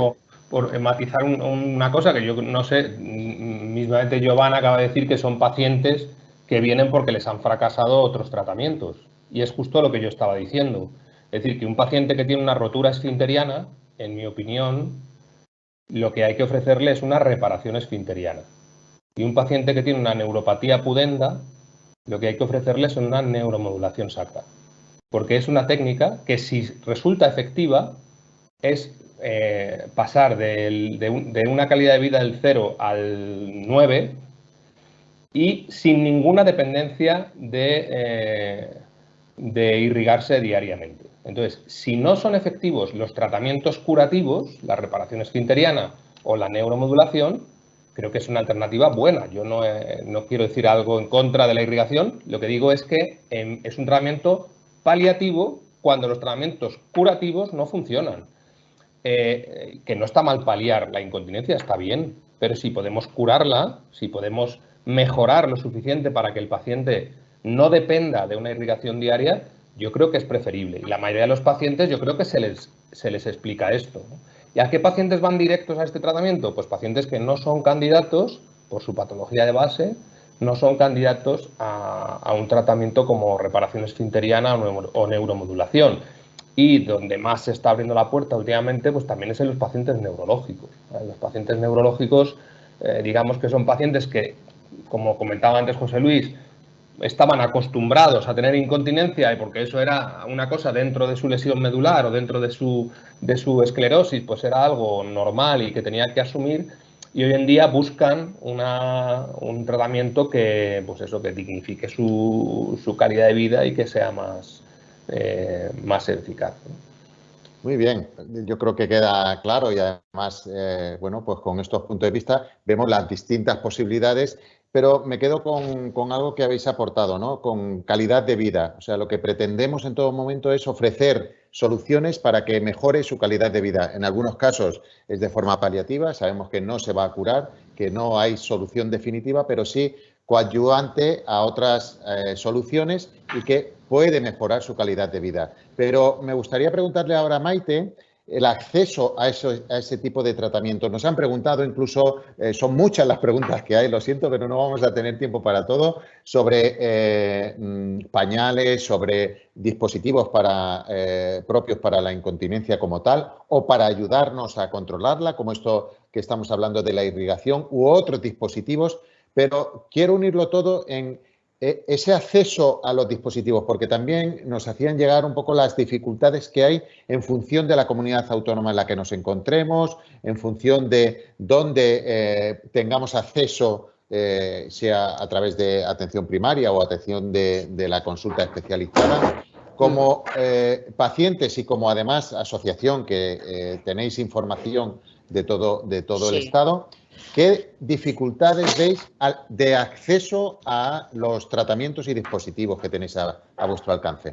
Muchísimos en el dispositivo de irrigación, muchísimos, porque, bueno, nosotras hemos hablado mucho con el doctor César Hernández también y no estamos nada de acuerdo en que hayan regiones de España de primera y regiones de España de segunda, porque son dispositivos que quien lo necesita, y lo que no puede ser es que depende de dónde te lo tengas que comprar, porque no hay acceso, porque no entra, porque nosotras sí que luchamos con esto en el sentido de que si un especialista cree que es necesario, esto se tiene que poder dar. Lo que no puede ser que en Cataluña esté en rojo, en Madrid entre, en Bilbao no, en Galicia sí. Bueno, esto es una vergüenza. Y lo que tenemos que luchar es para que esto sea nacional y que pueda llegar a todos los pacientes siempre que los especialistas crean que lo necesitan. Lo que no puede ser es tampoco que luego un especialista, si decide que le tiene que ir bien, no lo pueda recetar porque el paciente no se lo puede pagar. Y esto es una lucha continua que tenemos como asociación. Nosotros como pacientes no decimos nunca cuál es el tratamiento que le conviene porque no está en nuestras manos decidir esto. Siempre decimos que cada paciente necesita lo suyo, pero sí que luchamos igual que por pañales, que hay en comunidades que igual entran unos pañales más buenos, otras comunidades otros pañales peores. Y esto es una vergüenza porque Y principalmente este tema lo quiero tocar muy claro con enfermería, que no tenéis ninguna culpa. Pero, claro, si un paciente necesita un pañal, pongamos, de noche para llevarlo de día, ¿por qué le tienen que recetar 4 cajas de día y cada hora se tiene que cambiar de pañal? Se tiene que mirar qué tipo de incontinencia tiene y qué tipo de pañal necesita. Porque llegas a casa cargado con 4 cajas de pañales, porque te dan pañales que en una hora ya has hecho todo el pipí. Pero hay personas que no, y esto es una lucha continua que tenemos, porque se tira mucho dinero. Es que luego nos dicen en sanidad que no hay dinero, pero es que también se tira mucho dinero, porque no se prescribe bien o no dejan prescribir lo que toca, porque hay pañales que funcionan mejor que otros, pañales que absorben más que otros y pañales que menos. Y esto se tendría que estar, igual que lo del dispositivo. Tú sabes que fuimos al Congreso de los Diputados porque nosotras no estamos conformes en que entren en unos sitios sí, en otros no. Los pacientes son de primera todos. No tienen por qué haber distinciones y por esto vamos a luchar como unas leonas aquí. Muy bien, pero Giovanna, te ha tirado una piedra directamente y como enfermera yo te preguntaría, ¿no? Dentro de esta posibilidad que ahora se abre con la prescripción, ¿crees que se puede dar solución a esta adaptación de los dispositivos independientemente de si están financiados o no, que es una cuestión más administrativa, de si hay dinero para financiarlos, pero ¿crees que el papel que puede desarrollar la enfermera a través de la prescripción con la indicación de estos dispositivos, en este caso, pues si son para empapadores, si son pañales, que sean específicos para lo que necesita, ¿juega un papel fundamental la enfermería para esa valoración y demás? Es fundamental, y porque hay una cosa sencilla y es que yo voy a mandar algo como se tiene que recetar. Es decir, nosotros vamos con un código al médico para que el médico lo pase. Si al final luego cambia, vienen a vernos a nosotros, tenemos que volver a molestar, porque al final molestas el que te lo tengan que volver a hacer una receta nueva. De esta manera, yo creo que cada profesional tiene que recetar aquello que conoce y que sabe perfectamente las características que lo va a necesitar. Al igual que un médico manda un medicamento cada 8 horas porque él sabe que son cada 8 horas y sabe el número de pastillas que tiene que haber, pues enfermería debe recetar lo que sabe que va a gastar y que va a utilizar. Muy bien, yo creo que queda claro. Hay, Maite, muchas aportaciones y ha causado mucho interés, te lo digo para tu información, el póster, la información que tenéis y nos están pidiendo que por favor, que cómo pueden hacer para poder tener este cartel y ponerlo en las consultas. Si nos vuelves a recordar, porque yo sé que me parece que lo has dicho, pero haz un recordatorio. Si nos quieren enviar un correo en info@asiasupport.org, los vamos a enviar para que lo puedan imprimir o lo haremos llegar por mediación de las delegadas que tenemos. Si se ponen nos llaman o nos mandan un correo, nosotros lo haremos llegar de corazón, porque es lo que queremos, ¿no? Que lo tengan, que no lo duden en pedirlo.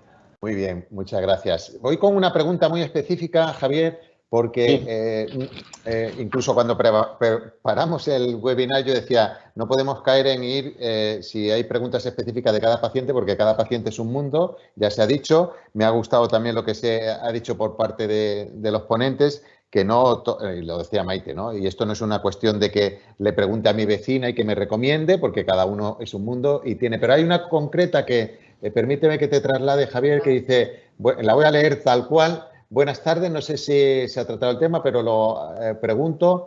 Tras una esfinterectomía, si un paciente refiere, manchar sutilmente la ropa interior, a pesar de que refiere limpiarse muy bien, ¿qué recomendación le podríamos hacer? ¿Sería correcto aumentar el bolo con planta gogobata, por ejemplo? ¿O cuál sería un poco la recomendación que le podríamos dar? Y otra que dice, tengo una incontinencia fecal, ano con poco tono, de causa desconocida y ha llegado hasta el tratamiento de neuroestimulación tibial como paso previo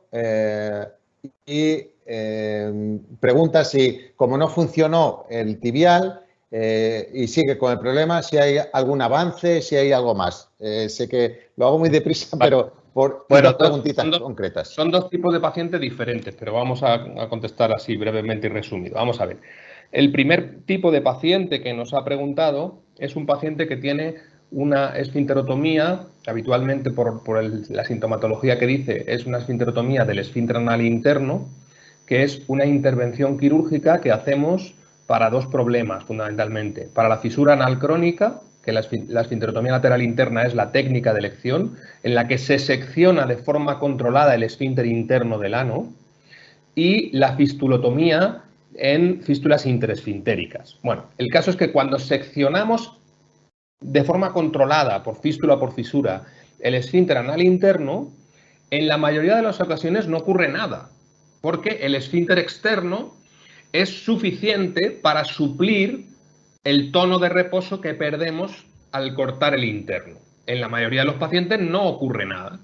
Pero en pacientes que no tienen suficiente fuerza del esfínter anal externo, al cortar el esfínter anal interno, lo que ocurre es que el ano, sabemos que el esfínter anal interno es el que mantiene el ano en reposo cuando está, el ano cerrado cuando está en reposo.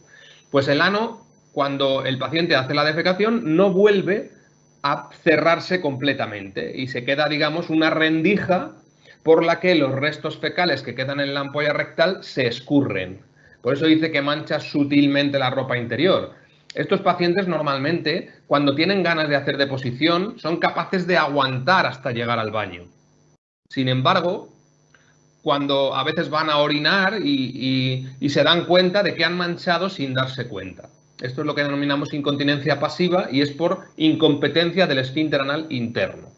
En estos casos sí que hay posibilidad de tratamiento. El primer tratamiento, como bien ha detallado el paciente, es formar el bolo fecal para que salga completamente y no queden esos restos líquidos en la ampolla rectal, que son los que luego se escurren, con plántago o con metilcelulosa y con loperamida, con el Fortasec, ¿no? Normalmente prescribimos la metilcelulosa o el plántago asociado a la loperamida para que seque un poco más la defecación y salga completamente. O sea, un formador de bolo fecal y un fármaco que elimine el agua de la deposición. Y eso normalmente mejora a la mayoría de los pacientes. Pero si no mejorase con ese tratamiento, la alternativa que he puesto, lo que pasa es que rápidamente durante la presentación, de lo que llamamos los bulking agents, que son como agentes ocupadores de espacio. Son unos polímeros que inyectamos en el espacio interesfinteriano y que, digamos que cuando entran en contacto con la temperatura corporal se hinchan y hacen un poquito de efecto tapón y tapan esa rendija por la que se está escapando la defecación. Y en algunas ocasiones solucionamos el problema solamente con estos agentes ocupadores de volumen.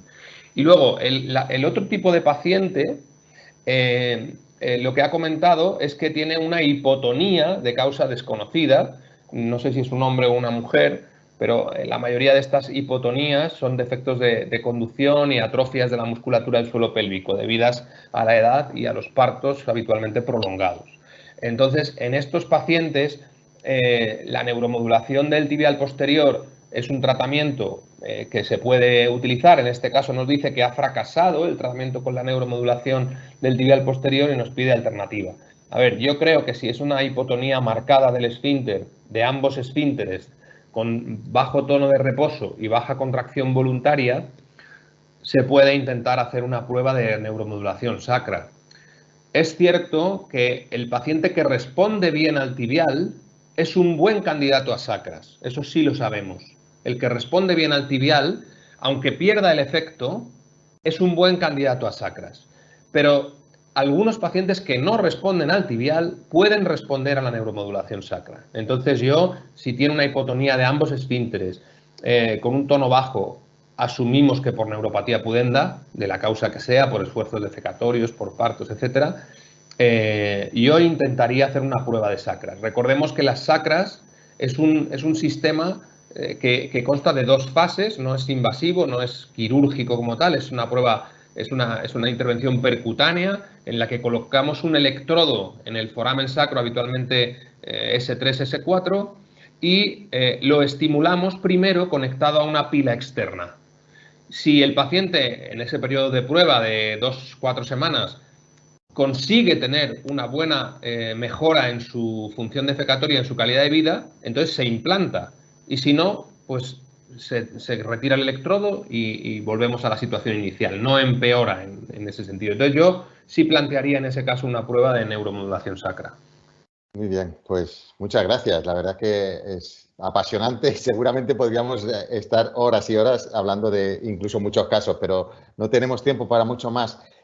Voy a pedir, antes de pedirles una última intervención de 1 o 2 minutos con sus conclusiones, a Giovanna, como enfermera, que nos dé unas pautas concretas a raíz de varias preguntas que nos han hecho sobre recomendaciones, sobre todo porque hemos visto que no solamente tenemos expertas, como es ella, estomaterapeuta en un hospital, sino que también tenemos enfermeras en atención primaria y en consultas que están muy cercanos a luego el seguimiento del paciente y ante cualquier recomendación que haya que dar, si nos podrías orientar sobre 2 cosas muy concretas. Una, la ropa. ¿Qué tipo de ropa sería la adecuada a recomendar a un paciente que tiene incontinencia? Luego Maite, si quiere, pues que aporte su visión un poco más personal, a lo mejor, de lo que funciona o no, pero como profesional, ¿qué le dirías a esas enfermeras que tienen que hacer una serie de recomendaciones en cuanto a ropa o en cuanto al uso de la fibra o no, dependiendo de si es recomendable, es decir, cuestiones un poco más de tipo dietético y de nutrición?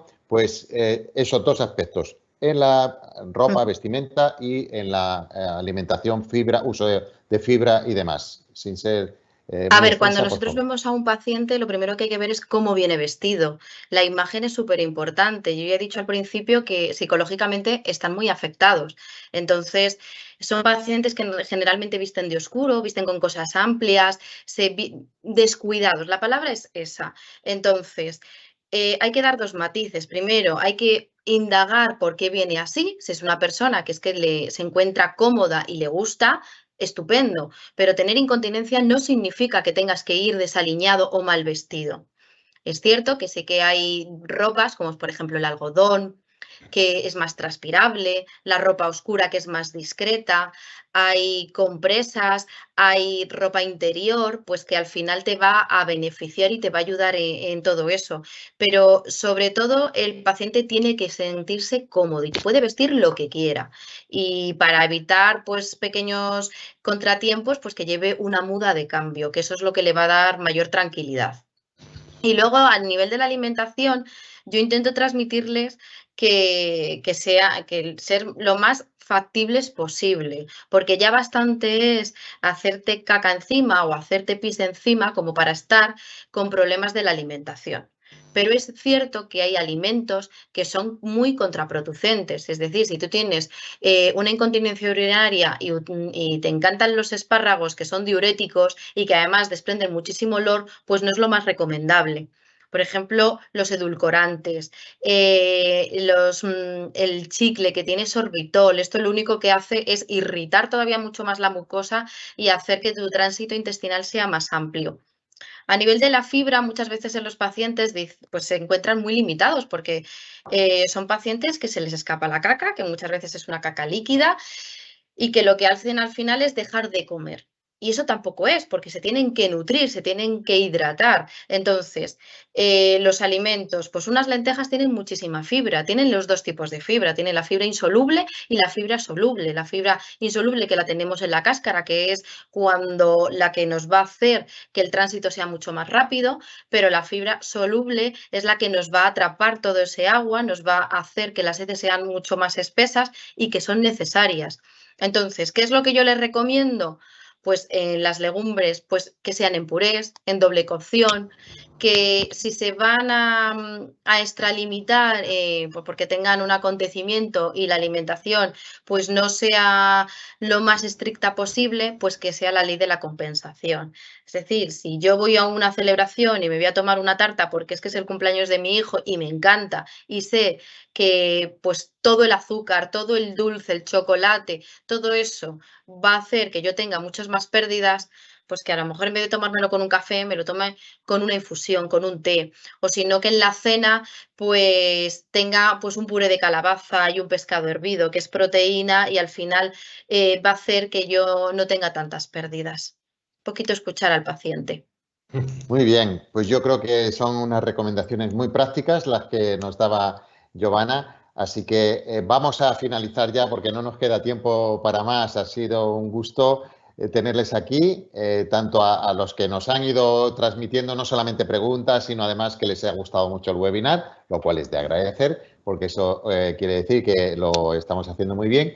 Y quisiera invitar a nuestros ponentes a que en un minuto, en un par de minutos como mucho, nos lancen su mensaje final, teniendo en cuenta que en este webinar que hemos tratado de la incontinencia urinaria y fecal, ambas dentro del marco que estamos desarrollando esta actividad, que es la Semana de la Continencia, hemos visto cómo hacer equipo multidisciplinar, cómo acercar al profesional, a los profesionales información como la que han tenido hoy, para que tanto en atención primaria como en atención especializada, sobre todo, hagamos una detección precoz, hagamos actividades de prevención, acerquemos los tratamientos, convenzamos a la autoridad sanitaria de la importancia que tiene la inversión en tratamientos y que los pongamos a disposición, como nos decían desde el punto de vista de las enfermeras ahora con la prescripción, para que sea muy eficiente, es decir, que apostemos por el tratamiento que requieren y además a un coste que sea el adecuado y que no desperdiciemos, como nos decía Maite. Así que en esta breve introducción de conclusión, por el orden que también empezamos, le voy a pedir a Javier en su última intervención y su último mensaje en un minuto. Gracias. Gracias, José Luis. Bueno, pues yo creo que como resumen, yo creo que lo más importante es que actividades como esta pongan de manifiesto la importancia que tiene el problema de la incontinencia en la sociedad actual. Y yo lo resumiría en lo que en una diapositiva que puse de qué tenemos que hacer. Bueno, detectar, acompañar y tratar. Detectar el problema, para lo cual hay que preguntar. Acompañar al paciente al principio con tratamientos médicos, dietéticos, las recomendaciones que nos daba Giovanna. Me ha encantado un poco poner claramente cuáles son esas recomendaciones con ejemplos claros, ejercicios, tutorizar en los ejercicios que también hemos hablado. O sea, acompañar al paciente en los primeros pasos y saber que si los primeros tratamientos no funcionan, tenemos la puerta de unidades especializadas que nos dedicamos a eso y que nos pueden remitir los pacientes para intentar darles unos tratamientos un poco más sofisticados al que lo necesite. Bueno, yo varias cositas quiero dejar. Uno, puesto que es una webinar hecha para enfermería, pues decirles que nosotros tenemos la capacidad suficiente para acompañar, para asesorar al paciente, que tenemos que quitarnos nuestros propios miedos, nuestros propios tabúes a eso que es el desconocido y sobre todo porque es que es muy gracioso hablar de caca o de pis en una reunión informal, pero luego a la hora de hablarlo profesionalmente entran nuestros reparos y nuestros miedos. Y sobre todo el trabajo en equipo. Es fundamental la buena conexión entre los diferentes profesionales y porque tenemos que tener claro que nuestro objetivo es el bienestar del paciente. Muy bien, muchas gracias. Y, Maite, para finalizar, tú como paciente, ¿te activas el micro, porfa? Yo como paciente y como asociación decir que por favor preguntéis. Es muy fácil preguntar si se mancha la ropa. Solo con esto ya es una prevención, como decimos, porque desde enfermería ya lo pueden saber y prevenir. Y si podéis poner el letrero, que no lo dudéis en pedirlo, porque el paciente es el mismo que a veces no lo quiere explicar por vergüenza, pero ayudémosle preguntando, porque no todo el mundo tiene que llegar a una cirugía si se detecta mucho antes, ¿no?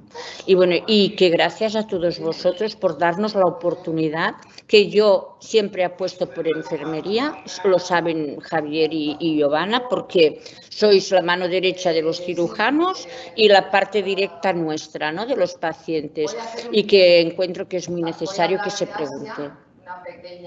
Muy bien, pues muchas gracias. Y lo vamos a tener que dejar aquí, sintiéndolo mucho, porque estaba muy interesante y teníamos muchas más preguntas que se quedan en el tintero. Solo recordaros que este webinar lo hacemos en el marco de la Semana de la Continencia, donde Asia ha colaborado muy activamente, a quienes les agradecemos todo el esfuerzo que hacen, no ahora, sino a lo largo de todo el año. Agradecer a ISFOS, el Instituto Superior de Formación Sanitaria del Consejo General de Enfermería, y gracias a la doctora Pilar, que la hemos tenido en la inauguración de este webinar, porque es un espacio formativo que acerca a todos los profesionales de enfermería y de otras profesiones sanitarias también, muchos temas de interés que lo tenéis en su página web. Este webinar va a quedar grabado y que vais a poder visualizar cuantas veces queráis, y aquellos que no hayan tenido oportunidad de estar desde el principio, pues lo puedan visualizar. Que tenéis un espacio de página web donde tenéis muchísima información sobre este tema, tanto en Asia como aquí en el Consejo General de Enfermería. Así que nada más, agradecer a los ponentes que han estado muy dispuestos desde el primer momento que les propusimos participar. Yo creo que han sido grandes comunicadores y que han acercado este problema. Y a todos les invito a que hagan visible al paciente con incontinencia, detecten al paciente con incontinencia y que entre todos, como un equipo multidisciplinar, aportemos nuestro granito de arena para mejorar la calidad de vida de nuestros pacientes. Así que muchas gracias, buenas tardes y hasta siempre. Y les deseo un feliz verano si ya no tenemos la oportunidad de vernos, que ya llega el buen tiempo. Muchas gracias. Muchas gracias. Muchas gracias también a todo el equipo técnico que ha estado detrás de este webinar.